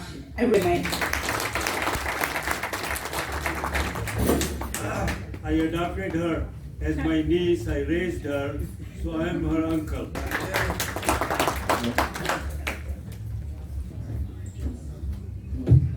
Next, we are introducing our Excellence in Leadership Award to an extraordinary activist and writer, Tenmozi Sudarajan, who is the director of Equality Labs, for her relentless work, pioneering work for the Dalit community in the United States against caste oppression, and making sure that caste inequities are acknowledged within the United States. I'm proud to call her one of my best friends and colleagues, and truly an inspiration. She just wrote a new book called The Trauma of Caste, and I urge all of you to go out and buy it. It examines the parallels between the world's longest running apartheid and anti-Black prejudice. And it's a beautiful, beautiful work. She was not able to make it here today, but she sent us a video, and we will be showing that. Thanks. Jabin and Jay Savitri, I am so deeply honored to accept this award from AFMI because it is of solidarity and mutual co-liberation.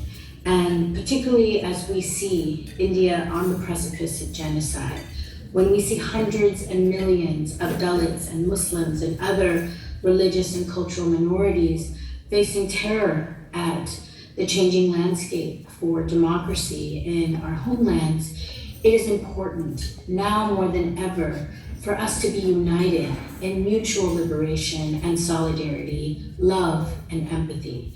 And in many ways, when the times are as dark as they are now, it is important to remember that each of us has a role for being a light in the darkness.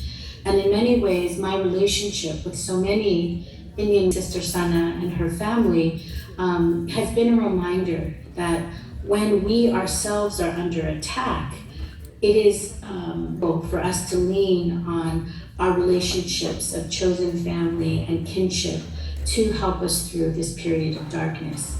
And I want to encourage everyone here to not feel alone, to not tremble in isolation, because we know it is a time of deep despair. But in every single instance of genocide in South Asia, whether it's the Sikh genocide the genocide in Sri Lanka, or even what occurred during partition, as much as there were heinous acts of violence, there was always neighbors, friends, family members that held the light, that refused to participate in the carnage and provided a pathway for ease for those that could escape. And I think that's an important lesson for us to remember, is that in humanity's darkest hours, there have always been those who choose to defy the logic of carceralization and violence, to choose life, to choose hope, to choose each other. And as I accept this award, this is how I really consider our relationships together. We are all making tremendous decisions to choose life together, to choose to heal instead of give in to cycles of violence. And I urge you, as you break bread and have community, let us think more about the ways that we can hold the vision of a secular India in our hearts. Let us think deeply about the ways that our individual examples can be ways to turn the pathway of violence into that of peace and reconciliation. And in that spirit, I have just recently written a book called The Trauma of Caste that will be released November 15th. And I want to invite you all to take a chance and read that book, because it is a Dalit feminist meditation on this moment of genocide. And that I believe that in this moment of death, we still have the ability to turn the genocide and choose life. Particularly if we can start to examine the historical wound that is caste. So again, I know that I would not be here without the tremendous interfaith, multiracial, and intercaste coalition to working towards caste abolition and caste equity. And many leaders within AFMI have stood so strongly behind the Dalit community. And so I appreciate your kindness, your connection, your kinship, and most importantly, your mutual solidarity. Because no one is free unless all of us are free. And so in that spirit, I take this award and know I will stand and flank all of you in your community, because I do not see a difference between my community and your community. We are one people, and we are here to stand for life together.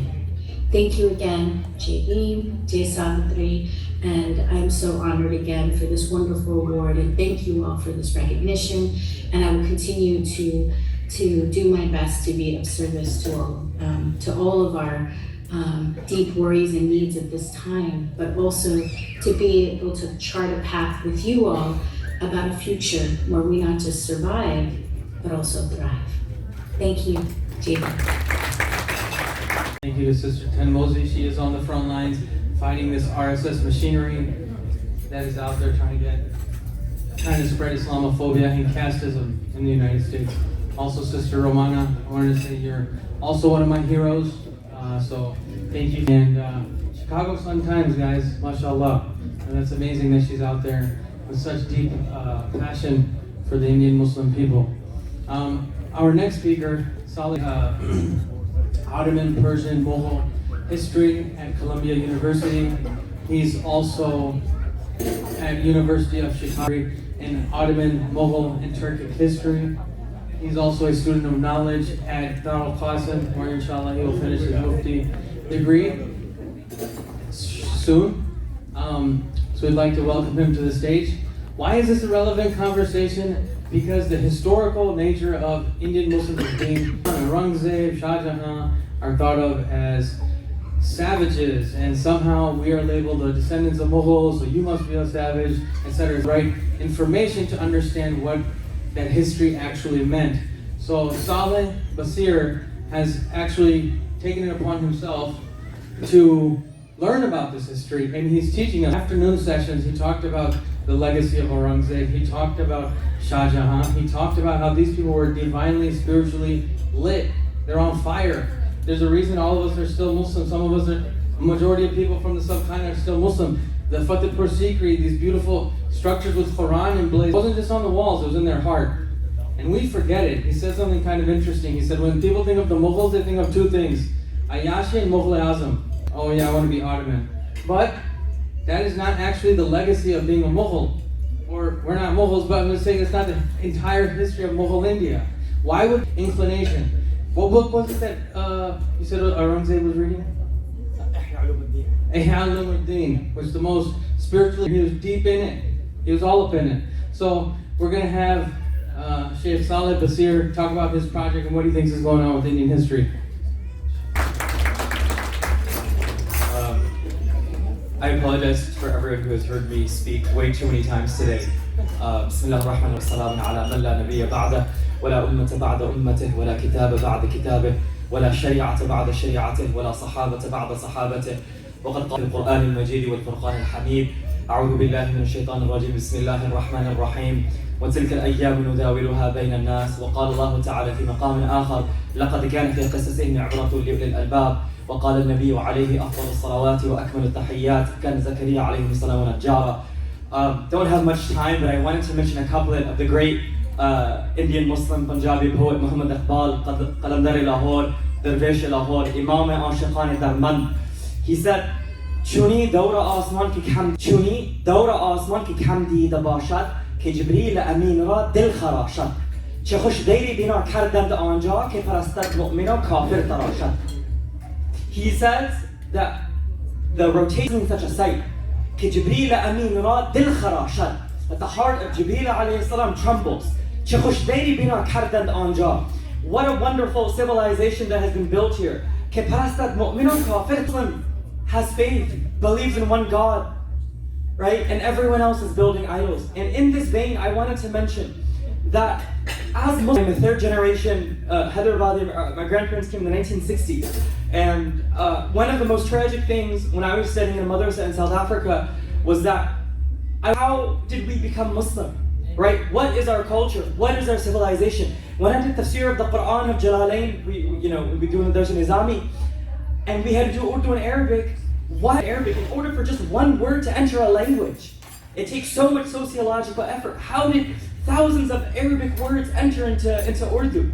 What kind of civilization did we have, right? And this is something that I think about, right? And I wish more and more Muslims. What have you and I contributed to this civilization, right? And I think Iqbal is the perfect, and I mentioned this earlier today, is the perfect metaphor of this. That Iqbal can only be produced by Muslim India. Agar che zada'i hindam farogh chashmi manas zakhak pak Bukhara wa Kabul wa Tabriz. Iqbal says, even though I'm a son of India, agar che zada'i hindam farogh, glitter of my eyes is from the sacred dust of Bukhara, Kabul and Tabriz. That as in India we're able to combine civilizations. What is Urdu but of all Muslim civilizations? The Indians, the Arabs, the Turks, the Iranians, the Afghans, black Muslims, right? Malik Ambar, who was the king of the Deccan, came and ruled Hyderabad, Golkari, right? That we are Muslims, we are a civilization that was able to produce such intellectual diversity, right? And the issue, truly this is the issue, that the Muslims stopped reading their own texts. Thousands and tens of thousands of Arabic and Persian texts have sit in our archives and libraries. Nobody can touch them because we have lost our languages, right? And I was just go. And I went to Sialkot just to visit Iqbal's hometown in Sialkot in his madrasa where he studied. Because Iqbal was the last Muslim from the I know who could read all Urdu, Persian, Punjabi, all of this stuff, right? And as Iqbal teaches us that you are a civilization that has produced so much. तुम मज़ाम में हो नसारा तुम तमद्दुन में हनूद क्या यही मुसलमान हैं जिन्हें देखकर शर्माए यहूद. Right, this is truly something to think. What have we produced as a civilization, and what can we contribute? But that can only start with the reckoning of our past. And truly, and I can say this, that one of the main reasons that violence is committed upon us is because Muslims have lost a sense of who we are. We don't control our own narrative. People have what? How did that happen? Truly, how did that happen? How did we lose our own past? How did we lose the knowledge of ourselves? How did we lose our own language? Who made you forget your tongue? Or the language that many of us, millions of Muslims spoke. How did we lose that? We had our own dialect of Arabic. How did we lose that? Right? The East India Trading Company Minister of Education in 1835, with tremendous racism and Orientalism, he said that one shelf of Milton Shakespeare and Thomas Hobbes is more valuable than an entire library of Indian Muslim contribution. This racism seeps in within our own consciousness. Why did Muslims stop becoming historians? Why did Indian Muslims stop becoming poets? What? The fact that we created a whole new language of Urdu. Urdu is Din Sosal, right? That's it. How much have we done? Right? And I hope that we may ask ourselves these questions. That what have we produced? What have we achieved it? And how may we gain a knowledge of ourselves? Right? And doesn't the Quran ask that? وَكُلًّا نَقُصُّ عَلَيْكَ مِنْ أَنْبَاءِ الرُّسُلِ مَا نُثَبِّتُ بِهِ فُؤَادَكَ. Understand who you are. Understand why Allah speaks so much about, why is so much of the Quran about history. Truly, right? And so if I ask all the Indian Muslims who are present here to do something, and that we as Muslims, I think about something the great Muhaddith Shawulullah Dahlawi said in his Wasiyyatnama, that what Muslim Indians achieved in all branches of knowledge, and he had someone who had gone to Medina and Makkah. Very few had achieved what he had achieved and what we had achieved, right? And may this be a first step to understand. May we teach our kids all of these languages again. Because the only reason Iqbal can do what he does is because he reads Arabic, he reads Persian, he reads Urdu. How many of us can still read Urdu? How many of us can say that we have taught our kids Urdu? This is our criticism of anyone. But a loss of language is a loss of who we are. Isn't the miracle of Islam, the Quranic Arabic, isn't it a miracle of language? إِنَّا أَنزَلْنَاهُ قُرْآنًا عَرَبِيًّا وَكَذَلِكَ أَنزَلْنَاهُ حُكْمًا عَرَبِيًّا. Isn't it a miracle of language? And it hasn't the beauty and the joy of Islam always been in language? And once we have lost that, how can we access our past? أقول قولي هذا وأستغفر الله لي ولكم ولسائر المسلمين واستغفروه إنه هو الغفور الرحيم. Takbir. Takbir. Takbir. After talking to him, I did I kind of understood why I have this Bejani with our subcontinent right now, and why it hurts so much to see what's going on. Because I've lost my history and my language, and now this barbarity that's going on is the last nail in the coffin of them trying to strip me of my history. Okay, I'd like to call Dr. Khutbuddin to the stage.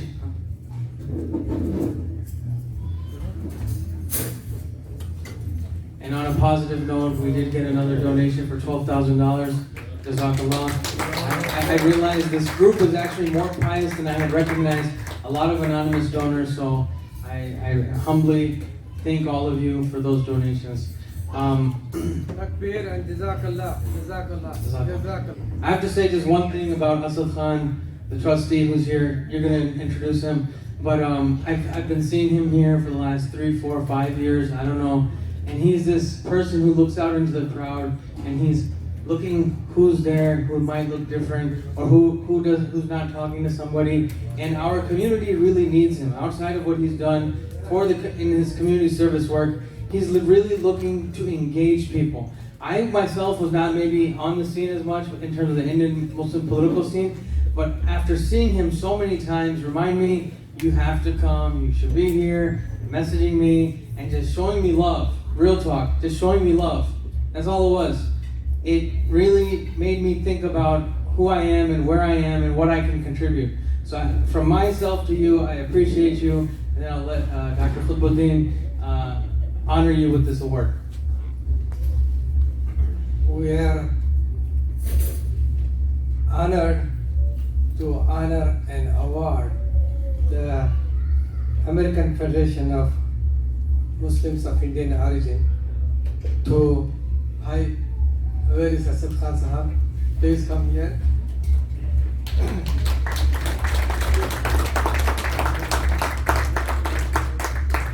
Mr. Asad Khan has a burning desire to serve humanity, to serve community, to serve the oppressed people who are in need of assistance, and he has been very helpful, and he has passion about helping Indian Muslims cause.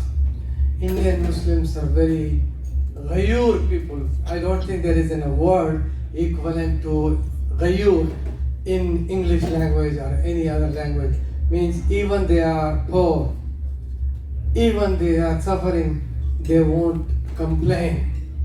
So this is a virtue, but it's costing us lives. So Brother Asad Khan is a guiding light to help Indian Muslims to take their rightful position in the community by expressing their frustration that the oppression cannot be tolerated, and it has a voice in Mr. Asad Khan, my beloved brother. We are honored. American Federation of Muslims of Indian Origin, AFMI of USA and Canada, proudly present the 2022 Distinguished Service Award to Asad Khan for its outstanding leadership in civic engagement and social activism for human rights, presented on October 22nd, 2022, AFMI's 32nd National Convention, Chicago, Illinois.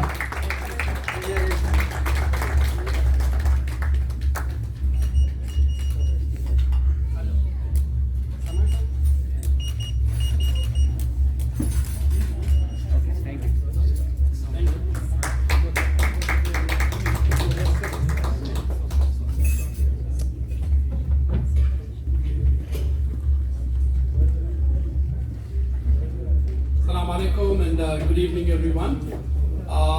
First and foremost, thank you all of you for coming here and supporting a wonderful cause by AFMI, which is doing great work in India for about 32 plus years. And I'm very happy to see the younger generation is taking over, particularly Shahab and Sana and the younger son of Mr. Khutubuddin. Civic engagement, I just wanted to give you a little idea of what we are doing from our community's perspective, which is the Muslim community in Chicago. We are a very reactive community. If anything happens to us, we wake up and say, hey, how did this happen? Instead of being proactively engaged and see how we can help solve issues and problems. Keeping that in mind, we started an organization called IAPA, which is an Indian American Political Alliance, because on the political side, there was nobody representing Muslims in the US Congress or in the local legislation here. Because of that, we started engaging congressional reps. You know, we want to sit down with them and talk to them and how they align with our values, first and foremost. If they align 70% with us, we started to work with them. How do you engage and how do you work with them? First and foremost, you have to, engage, start talking, show your presence there if they're doing any event, number one. Number two, without raising funds and money, nothing get done. So you have to make sure you raise funds and money, and just don't give the money without an ask, because we have a tendency of making donations, taking some pictures and forget about it. We will never do that. We are making sure that when we raise funds, we are making sure we are holding them responsible, and we will have to ask how they will engage our community if they get elected to Congress, how they will hire people from our community in their staff, and how they can help our community move, making some progress in terms of issues, in terms of legislation also. Because of that, what we have started doing is that blindly we used to just, if any Indian is running, we blindly would support without vetting the candidates as to who they are, what they believe in, where they stand. One good example which we have is Dalia Ramirez. We got in touch with her and also got in touch with her competition who was running. We ran some tough questions with her, and she kind of aligned with us. We supported her in the primary, and inshallah she will be a new congresswoman from District 3, which we'll have close relationship with, which we can work together to have some legislation passed in the US Congress. That's how civic engagement is. So I'm requesting everybody, do your part, be involved. If there is any city event happening, show there. Memorial Day events. I go and attend Memorial Day events, hardly 1 or 2 Indians are there, or Muslims are there. Please participate. You are here in this country. Your next generations will be here in this country. This is our country. We want to make sure we have a right share in it. That's the civic engagement part. Two other small, quick points I want to make, and give you a little brief update on about these two bills. The Illinois bill, which was passed, was the HB 4070. We were, like I said, we were sleeping at the wheel. We didn't knew that this has passed and signed by the governor until a Hindu lady friend of ours was nominated on the board. She went and reviewed the document, and she was the first to call us and inform us about this.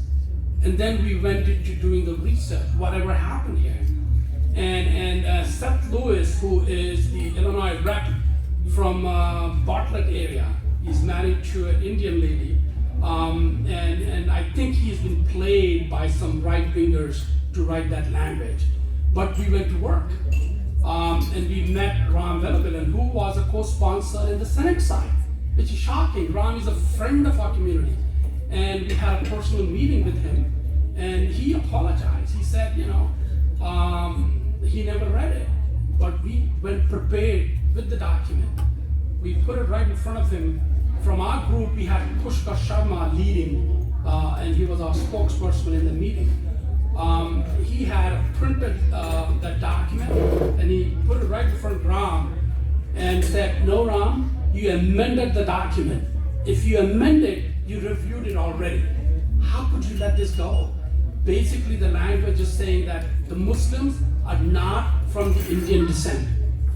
So we got to work. We are at a stage now. The governor knows about it.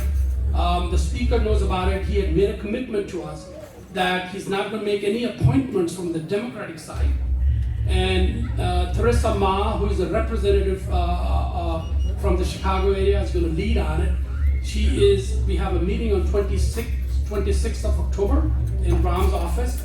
Muslim community leaders, we want to make sure everybody is involved and participate in it. CIOGC is going to be represented. Illinois Civic Coalition will be represented. And a bunch of other people are going to sit there and advise and help write a new bill, which will be called as South Asian advocacy instead of Indian. If you do an Indian bill, you cannot eliminate 20% of the population in that bill, which is the Muslims. So they're going to change the name, and they will pass it with simple Democratic majority, and the older bill will be disbanded. That's the progress on the HB 4070. I wanted the community to know about that. Number two, which is on the federal side. We've been working with Congresswoman Ilhan Omar very, very closely, because she was responsible for the Islamophobia bill, which just recently passed about a year ago, because Nancy Pelosi said, I'm going to lead with this. And that happened because one of the congresswomen from Colorado, who happened to have an office next to Ilhan Omar, when she saw that, and she made a comment that does she have a bomb in her backpack? Nancy Pelosi heard about this. And Ilhan is a tough woman, she said, hey, this is what the comments I'm hearing in the Congress, do something about it. So Nancy took it on her, and that bill was passed. 6 months ago, we had a breakfast, we invited Ilhan here, and Sami Bai was gracious enough to host the breakfast. She gave us that responsibility that, hey, this is in the Senate. I think you guys should talk to Dick Durbin, because he is on the committee, he's a co-sponsor, and push him to get this passed before November 28th. If you don't do that, we don't know what will happen after the election. Democrats will have a majority in the Congress, and in the Senate we do not know. Keeping that in mind, we've been pushing Durbin for a meeting. Incidentally, 3 weeks ago, we got that opportunity. He was visiting the northwest suburbs. We wanted a meeting with our issues to talk about, but in this instance, there was, Indian elected officials were invited, and also Brother Margot was also there in the meeting, and a couple of other Hindu leaders were also in the meeting. So we brought that up when we had that meeting. one of the Hindu community gentlemen passed a comment saying that, hey, this law, we thought we were going to go to jail for this law. So our narrative was that, hey, this law will benefit everybody in the room, because if a white supremacist is going to hurt a woman walking on the street, he doesn't know whether she's a Hindu or a Christian or a Muslim. She's a brown woman, he's going to hurt her. So when we had that narrative, even the Hindu brothers in the hall said, "Hey, this is really makes sense." So the pushback was kind of withdrawn. So with that, Durban, we requested him to update us and help us pass this. So he made a comment saying that if that bill is standing on its own in the Senate, it's never going to pass, because it's have a lot of pressure from all over in the Senate House. The only way he can help us is that he's going to club that, and he made a commitment in the group. He's going to club that bill into a larger bill, which will make it easy to pass in the Senate. And then Senator Van Hollen out of Maryland heads the Foreign Affairs Committee. So he said he's going to make a phone call, he's going to meet him, and then he has promised to move this forward. Even after the election, by December 30th, the Senate can still pass the bill. So he's made a commitment to us. We gave it in writing also, and it's documented. And incidentally, last week, Ilhan came again to Chicago, and we had a lunch meeting again with her, and we briefed her on this. And she said that she's meeting Senator Van Hollen next week. She's going to bring this thing up. So please pray that this bill pass, because it's going to help everyone. I wanted the community to know that this is how civic engagement is. Taking photo ops and everything is great, but be involved, do some work, and be productive. And that's how we can have a voice in the Congress. Thank you very much. And I know somebody made the Sheikh made a Iqbal share, and I can hopefully read this right. But when I see young people like Noman, Sana, Iqbal said, is that जवानों को पीरों का उस्ताद कर तड़पने भड़कने की तौफीक दे दिल मुर्सदा सोदिस दीख दे. This is dua for the younger generations to take over from us. Thank you very much. That's what we need. Now, I call my friend, Mr. Khaja Moinuddin Sahab. He is the assessor of the Hanover Township, and we need our Muslim leadership in all the societies and all the levels of government and non-government places. So I am inviting Mr. Khaja Moinuddin to come and accept this award. Please come. American Federation of Muslims of Indian Origin, AFMI of USA and Canada. 2020 Distinguished Service Award presented to Khaja Moinuddin for his excellent services as a community leader and an assessor of Hanover Township, Illinois, presented October 22nd, 2022, AFMI's 32nd National Convention in Chicago, Illinois.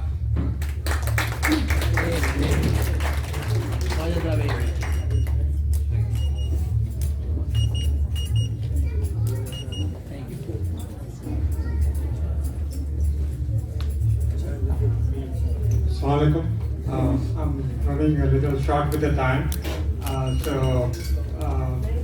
Thank you to AFMI for this award, and thank you so much. I have to run because I have to drop someone outside. Thank you. We're gonna try to go through the next few pretty quickly, and then we will be wrapping up in the next 10 minutes. All right. Now, we are going to present the Distinguished Journalism and Humanitarian Award to Khalid Al-Maina Sahab.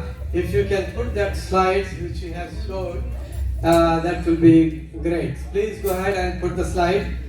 Yeah. Ustaz Khalid Al-Maina is a prominent media and political analyst. He is the former editor-in-chief of Arab News, Saudi Gazette, chairman to Al Bilat newspaper and publishing media. He has participated in this event, which I was looking forward to. But there are certain things that happened that prevented me from coming over here, and I hope I'll make it up next time. The AFMI is an organization that is working for the welfare of all communities. It is the American Federation of Muslim Indians, but it focuses on raising awareness and education among the minority communities in India. We do hope and pray that they will be successful. Today, our world is facing many challenges, from hunger, disease, and right now we have conflicts across so many regions in the world. It's very important for us, those who aspire for peace, prosperity, and justice for all, to get together. We may not all belong to the same community, but at least let us be among the community of good people who should strive to do good for everyone, so that we will live in a world that will be free from tensions and wars. I cannot be idealistic and say that by meeting and cooperating we can change the situation overnight. But bit by bit, if every one of us from different parts of the world and different school of thought, different communities and different ethnic groups, go ahead and cross the limits that are there. Focus on peace and tolerance and goodwill, we will be able to get there. The meeting in Chicago is a small step in that direction. And I do hope and pray that all of those who've migrated from their mother country and have gone to the United States can do a lot of good by leaving the past behind, by focusing on the future, living in a land of democratic ideals, a place where your voice can be heard, a place where you can talk and express your opinion. I think those values that are enshrined in the American Constitution should be put to full use for the betterment of humanity.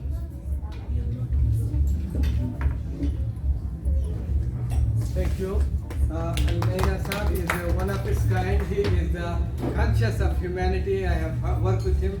He's great. And I want to call Mr. Samir Qureshi. He's a representative from Khalid Al-Maina Saab to accept this award on his behalf. This award reads AFME of USA and Canada. 2022 Excellence in Leadership Award presented to Honorable Khalid Al-Maina Saab, an icon of Arab media and advocate of global peace, on 22nd, 2022 AFME 32nd Convention. Mabruk. Congratulations.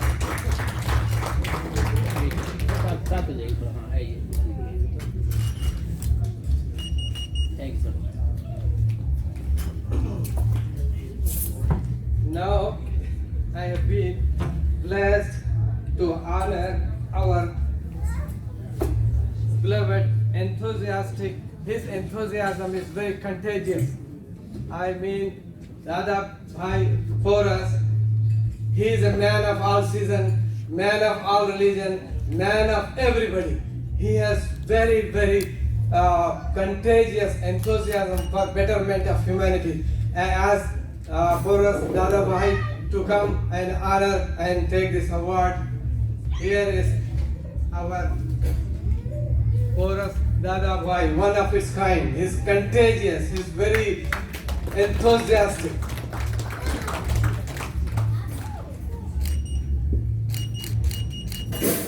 Award.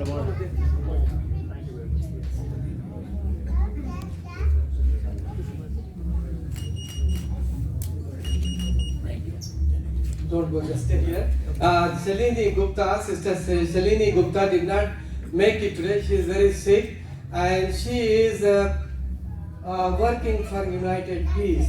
United through peace, united through all people, and her sincerity is immense. She could not make it because of health reason, but she allowed me that I can give this award on her behalf to Porras Gupta Sahib. This is award reads that AFME Awards 2022 Distinguished Service Award to Ms. Shalini Gupta for her immense contribution through positive activism to the community as President of United for Peace organization on this day.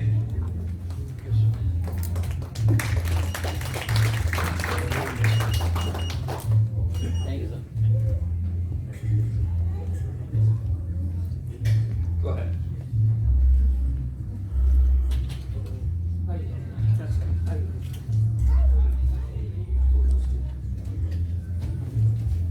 Good evening. I can't hear you. Good evening. Good evening. Or should I say good night? Shalini and I started this organization, United for Peace, 3 years ago. And the reason we started it was India and Pakistan were going to war. And we took the time out of taking 10 Hindus and 10 Muslims to visit the consul generals of Pakistan and India.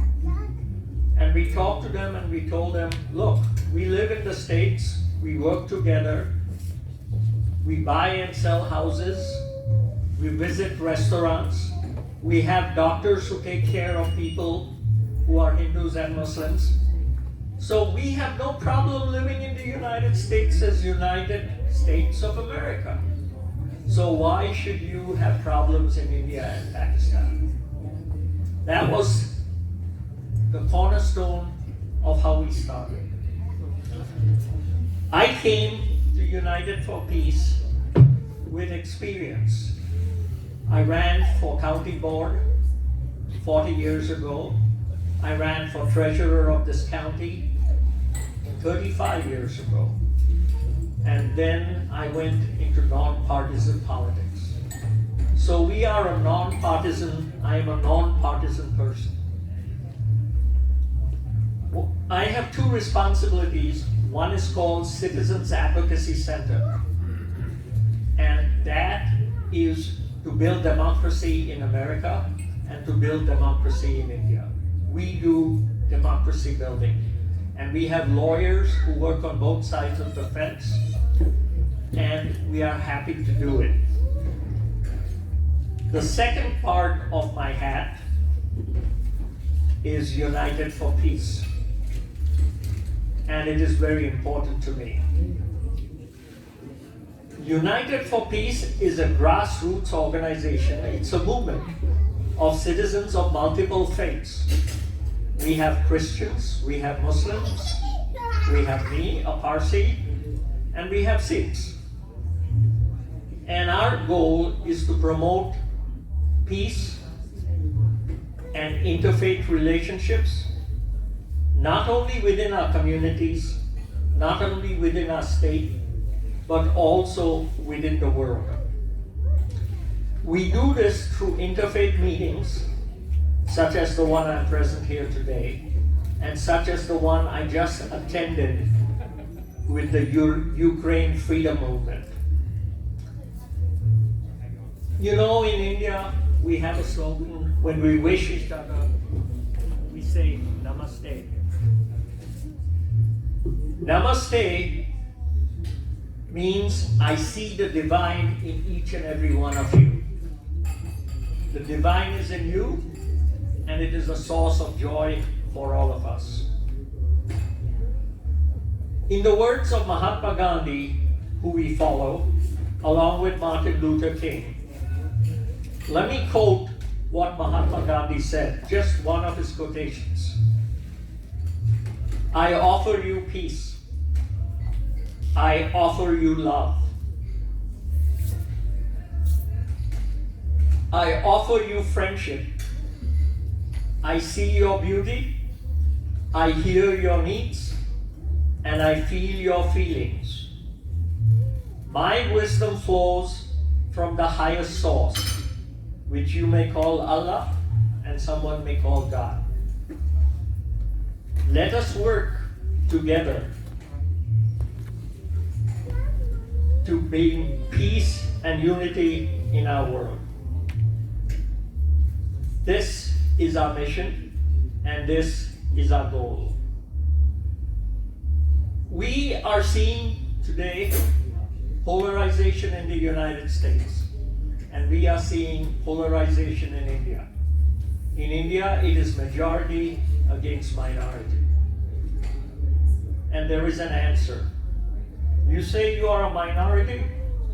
How can 200 million Muslims be a minority? That is the second largest Muslim population in the world. We cannot ignore that. Yesterday I met with police chiefs because as part of our United for Peace efforts, we are running a crime task force.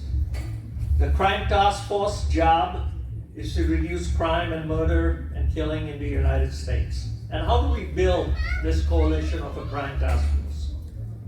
We did this by getting together educators, 20 religious organizations in DuPage County, mental health experts, police chiefs, and district attorney.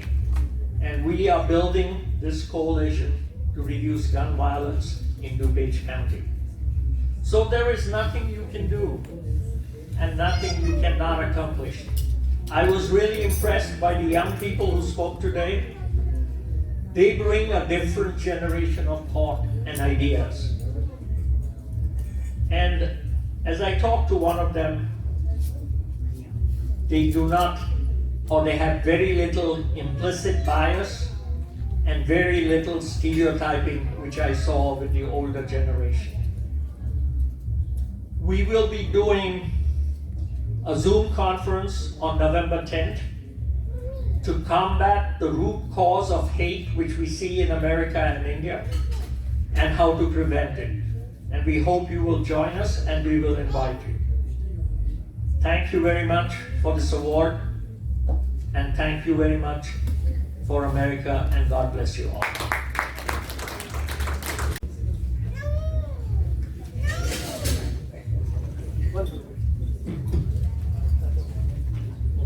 So we have another 25 awards to give. So buckle up. And then we got a fun before the 25. So who's up for 15? No. Our last award for the night is Rising Newcomer of the Year. It's the NBA dunk contest. Now there's like a Rising Stars challenge. It's not the way it used to be, just a dunks challenge. But we have Sheikh Noman from Islamic Foundation. He burst onto the scene last year in 2021. He came back to Chicago. He was in Milwaukee. But alhamdulillah, he's been an advocate and ally in terms of bringing consciousness to the community about different human rights issues going around in the Ummah, and the western suburbs, stomping grounds for South Asians.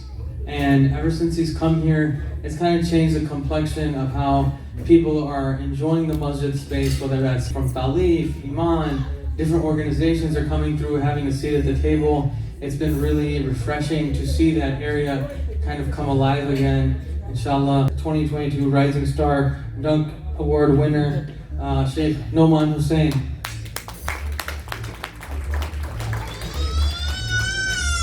He's going to give us some deep words of wisdom and insight, inshallah.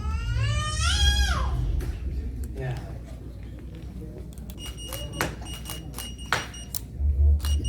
Thank you. Assalamu alaikum wa rahmatullahi. I don't have any deep words of wisdom to share with you tonight. It's 9:15 p.m. I think we had a successful fundraiser, Shahab. He's to blame for that. I wasn't supposed to do it, but I'm glad you understand what it feels to stand on this side of the podium and ask people for money. May Allah subhanahu wa ta'ala reward all of you who stayed this late, that stayed with the program. You know, we're just trying to.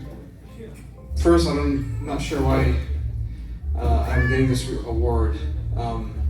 I've been doing this work for the past decade. Maybe the smaller community of Milwaukee, which has a better football team, well, Wisconsin, and also a better basketball team. Nonetheless, I'm born and raised in Chicago. Chicago is home for me. That's why I'm back home. And I ask Allah subhanahu wa ta'ala to accept all of our efforts and allow us to continue to do the good work that we all need to do for our success and the success of our communities. We ask Allah subhanahu wa ta'ala to honor the organizers and to honor all those brothers and sisters who are fighting the good fight, inshallah. Jazakumullah khairan. Assalamu alaikum wa rahmatullahi wa barakatuh. ربنا هب لنا من ازواجنا وذرياتنا قرة اعين واجعلنا للمتقين اماما. Oh Allah, we ask you to accept and bless this gathering. Oh Allah, we ask you that you allow us to be the voice for the voiceless. Oh Allah, allow us to swear and for who it is. Oh Allah, we ask you that you alleviate the pain of those suffering around the world. Oh Allah, we ask you that you protect our ummah and protect our brothers and sisters wherever they are in the world. Oh Allah, bless our brothers and sisters in India, protect them from genocide, protect them from harm and evil. Oh Allah, we ask you to remove the oppressors. And oh Allah, we ask you to guide all of us and our children and protect us and our children and allow us to continue to hold on to this beautiful tradition that you have blessed us with and the sunnah of the Prophet Muhammad sallallahu alayhi wa sallam. Subhanallah wa bihamdihi, subhanakallahumma wa bihamdik. ونشهد أن لا إله إلا أنت نستغفرك ونتوب إليك سبحان ربك رب العزة عما يصفون وسلام على المرسلين والحمد لله رب